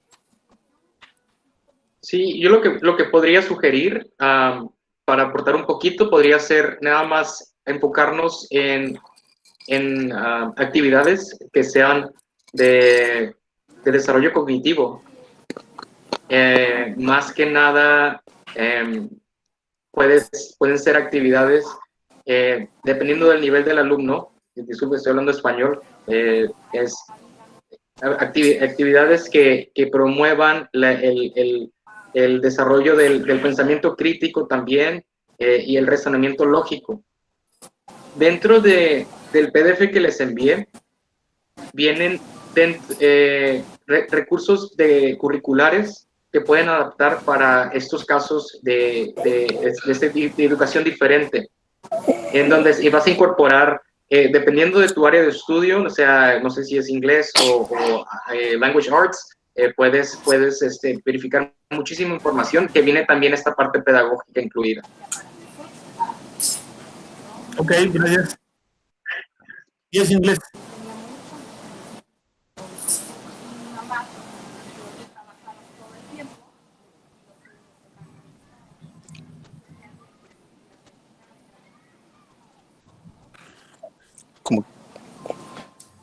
Ok, aquí Alejandro comenta que las calificaciones subieron por la falta de supervisión y estrategias por parte del profesor. Ah, pues eso es un twist diferente, yo creo, pero qué bueno que subieron las calificaciones. Sí. Aquí un gran consejo que yo les podría dar, y creo que es lo primero que nos hacen en todo este tipo de conferencias a las que yo asisto, pues Inglaterra, siempre hablo de educación de Finlandia porque es como donde Inglaterra siempre se está basando, es que no importa, ustedes pueden trabajar con la plataforma que quieran, sin embargo, no es el momento de innovar queriendo construir sus propias plataformas o conseguir sus propios recursos por ser un poco más económico, porque ustedes creen que son buenas. de veras tienen que usar lo que ya está aprobado en los últimos 5 o 7 años. O sea, a México le agarró esta pandemia, así que nos agarró desprevenidos, pero hay muchos países que ya usaban la educación a distancia o el homeschooling como parte de su sílabus, ¿no? En muchas escuelas. Entonces yo sí les diría que el mejor consejo es ese, porque a veces incluso los colegios, por querer ahorrar, inclusive donde tengo a mis hijos, a veces todo es a base de Zoom y a base de como lo estamos haciendo, ¿no? Google Meet. Sin embargo, no creo que sea por ejemplo, a mí me decían con mi hija de 3 años que diario le iban a poner 1 hora en Zoom. Yo le digo, es imposible que a una niña de 3 años podamos captar su atención por más de 20 minutos oyendo a un profesor. Entonces, siempre busquen, ahorita no es momento de innovar o de querer descubrir algo, usen lo que ya está probado. Esa es la mejor recomendación que los voy a dar, porque muchas escuelas en Latinoamérica están desapareciendo por no quererse adaptar al cambio. Y recuerden que las escuelas son como las empresas, y quienes no se adaptan a los cambios se van a quedar atrás y va a ser muy triste nosotros desaparecer. Sin embargo, en todas las escuelas de becar, cuentan con el apoyo de muchísimas personas, incluidos nosotros que les hemos ayudado con plataformas. Acérquense a preguntarnos las veces que sea necesario cuál es el mejor recurso o qué hacer en caso de, y en eso nos va a encantar poderlos ayudar para que pues todo salir adelante, porque por supuesto va a ser prueba y error, pero necesitamos irlo con rifle de puntería lo más posible, ¿no? Para no fallar.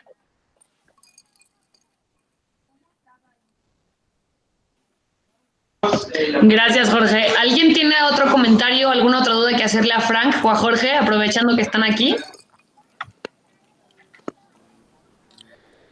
Yo sí me atrevo a preguntarle a Frank, o más que una pregunta, Frank, que nos sugieras como la mejor forma de distribuir nuestro tiempo de una clase de 50 minutos. O sea, tú, Frank, como teacher, bueno, ahí está Meet, por ejemplo, ahora, ¿cómo usarías tu tiempo en una clase? Bueno, ¿hablo español o inglés? Voy a hablar español. En una clase de 50 minutos, como en todas las clases, vamos a recurrir a segmentar. Siempre vamos a utilizar siempre el warm-up. Ahorita el warm-up, por supuesto, va a cambiar un poco y tenemos que buscar más herramientas para ver cómo vamos a incorporar cierto vocabulario, cierto contenido. Lo que queremos hacer en el warm-up, como bien sabemos, es hacer el puente de lo que los alumnos ya saben, ligar lo que ya saben a lo que viene el contenido que vas a presentar, por supuesto. Entonces, ¿cómo lo hacemos? Bueno, hay diferentes herramientas, hay diferentes actividades que puedes hacer que son libres, que no cuestan. Por ejemplo, usen Quizlet si tienen la oportunidad. Quizlet te deja crear como flashcards de vocabulario, traen juegos interactivos donde les puedes preguntar a los alumnos, ya traen imágenes incluidas. En cuanto tú pones la palabra, te da la imagen. Entonces, hay muchas actividades que puedes incorporar para que dediques 15 a 20 minutos, voy a decir 15 minutos, para hacer esta parte del warm-up. Transicionas a la parte del contenido, que es el contenido real, que son, si te pones a pensar, son 35, 40 minutos que te quedan, que no es mucho. Entonces, tu enfoque real es el contenido de lo que estás presentando. Y con esta gran cantidad de maneras de hacerlo, con todas estas herramientas que existen, creo que la mejor manera de hacerlo es esa, utilizando herramientas para el contenido, como vas a presentar el contenido. Míralo así. Tú has visto, cuando quieres presentar un pastel o quieres comer un pastel o algo rico, lo primero que te fijas es cómo se ve. ¿Sí o no? Si se ve rico, pues dices, está rico. Pues solo porque somos muy visuales. Entonces, trata de incorporar eso a tus clases. Es decir, si tengo que presentar algo padre, algo que se vea visualmente atractivo para que puedas tener un contenido o tener a los estudiantes siempre como atentos, ¿no? Y es la manera, eso es lo que yo creo que es la manera que se debe de hacer, de hecho. Warm-up, contenido y el outro, el cool-down. Siempre. Yo la aumentaría a lo que dice Frank, yo le aumentaría o le agregaría que cada clase, ahora diferente, no importa el tiempo, tenemos que hacer a los estudiantes pensar muchísimo y cada clase tiene que ser muy retadora. El challenge va a ser toda la diferencia, porque cuando nosotros los hacemos pensar y es retadora la clase, it's very challenging, va a hacer que ellos se entusiasmen de volver a ir a la escuela. Recuerden que si de por sí a los niños no les gustaba ir a la escuela, ahora imagínense por internet, pues va a ser más complicada. Por eso es que les hablábamos del sentido de pertenencia. Lo dijo Frank, lo dije yo, tenemos que escuchar al estudiante, pero tenemos que lograr que haya ese engagement, ¿no? Ese sentido de belonging es lo más importante de todo.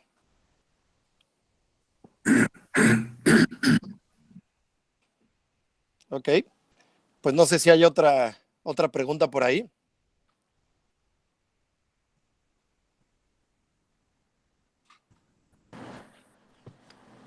Frank, Jorge, yo quisiera agradecerles en nombre de Fundación Becar este espacio, esta conversación que fue súper enriquecedora para mí, para todos nosotros aquí presentes, y agradecerles a todos los que nos están acompañando. Fueron 2 días súper valiosos donde revisamos desde herramientas y tips a nivel mundial, a nivel nacional, herramientas súper específicas de cómo podemos llevar nuestras clases y nuestra enseñanza del idioma inglés hoy en día frente a estos retos, hasta el bienestar emocional de nosotros, de nuestras familias y de nuestros alumnos. Yo les quiero agradecer muchísimo a todos el habernos acompañado en estos 2 días. Sin duda el equipo de Oxford Education, como siempre, se lució. Nos presentaron pláticas y conferencias de primer nivel. Andrea, Sebastián, Roxana, Frankie, Jorge, muchísimas gracias. Elena, muchísimas gracias por organizarlo. A nombre de Fundación Becar, quiero felicitarles muchísimo y nuevamente agradecerles por este tiempo. Muchas gracias. Gracias. Elena, pues te dejo para que des el cierre y despidamos a todos. Claro que sí. Pues bueno, profesores, muchísimas gracias por estar los 2 días. Esperemos que el objetivo de este Teacher Training, de darles herramientas, de darles este apoyo para temas de vanguardia, darles tips, para que no nos atoremos en esta situación, sino siempre busquemos salir adelante. Y ahorita con estas herramientas, tips directamente de profesores como Frank o de Roxana, que han vivido el mundo y que nos pueden decir claramente cómo nosotros podemos mejorar el mundo en el que estamos, pues bueno, yo creo que son muy valiosos. Agradezco obviamente a todos los ponentes de Oxford Education. Muchísimas gracias, de verdad todos los hicieron con muchísimo gusto. Y pues todos los participantes, ustedes con su tiempo, 2 días de comprometerse a estar de 9 a 11:30, escuchando, absorbiendo toda la información posible, pues también tiene muchísimo mérito. Entonces, bueno, acuérdense que les van a llegar estas grabaciones, estas presentaciones. Me voy a asegurar de que Jorge me mande todo lo que nos dijo para que también ustedes tengan estas herramientas y puedan tener y absorber más cosas cada vez. Acuérdense que nuestra misión ahorita es crear un impacto en sus alumnos y eso es solamente a través de ustedes. Entonces yo estoy segura que ustedes están haciendo su mejor labor y vamos para adelante, vamos a empezar este año con todo lo que podamos, a dar lo mejor de nosotros, desde Oxford Education hasta Fundación Becar y cada uno de sus niños. Entonces, bueno, acuérdense que si tienen alguna duda, a través de mí yo la puedo llegar a cualquiera de los ponentes o alguna recomendación que necesiten con Gear de Oxford TCC, yo también con mucho gusto los apoyo. Hay que sacar el máximo provecho de las herramientas que tenemos y siempre buscar nuevas herramientas a utilizar. Entonces, deseo muchísima suerte, espero que este ciclo escolar salga todo perfecto, que los alumnos tengan retos, que los superen junto con ustedes. No va a ser fácil, pero sí se puede. Entonces, pues bueno, muchísimas gracias por todo y nos estamos viendo y tengan por seguro que esto va para adelante. Muchísima suerte a todos y muchísimas gracias. Bye. Felicidades, estuvo increíble. A ustedes, gracias por estar aquí. Muchísimas gracias. Muchas gracias, bye.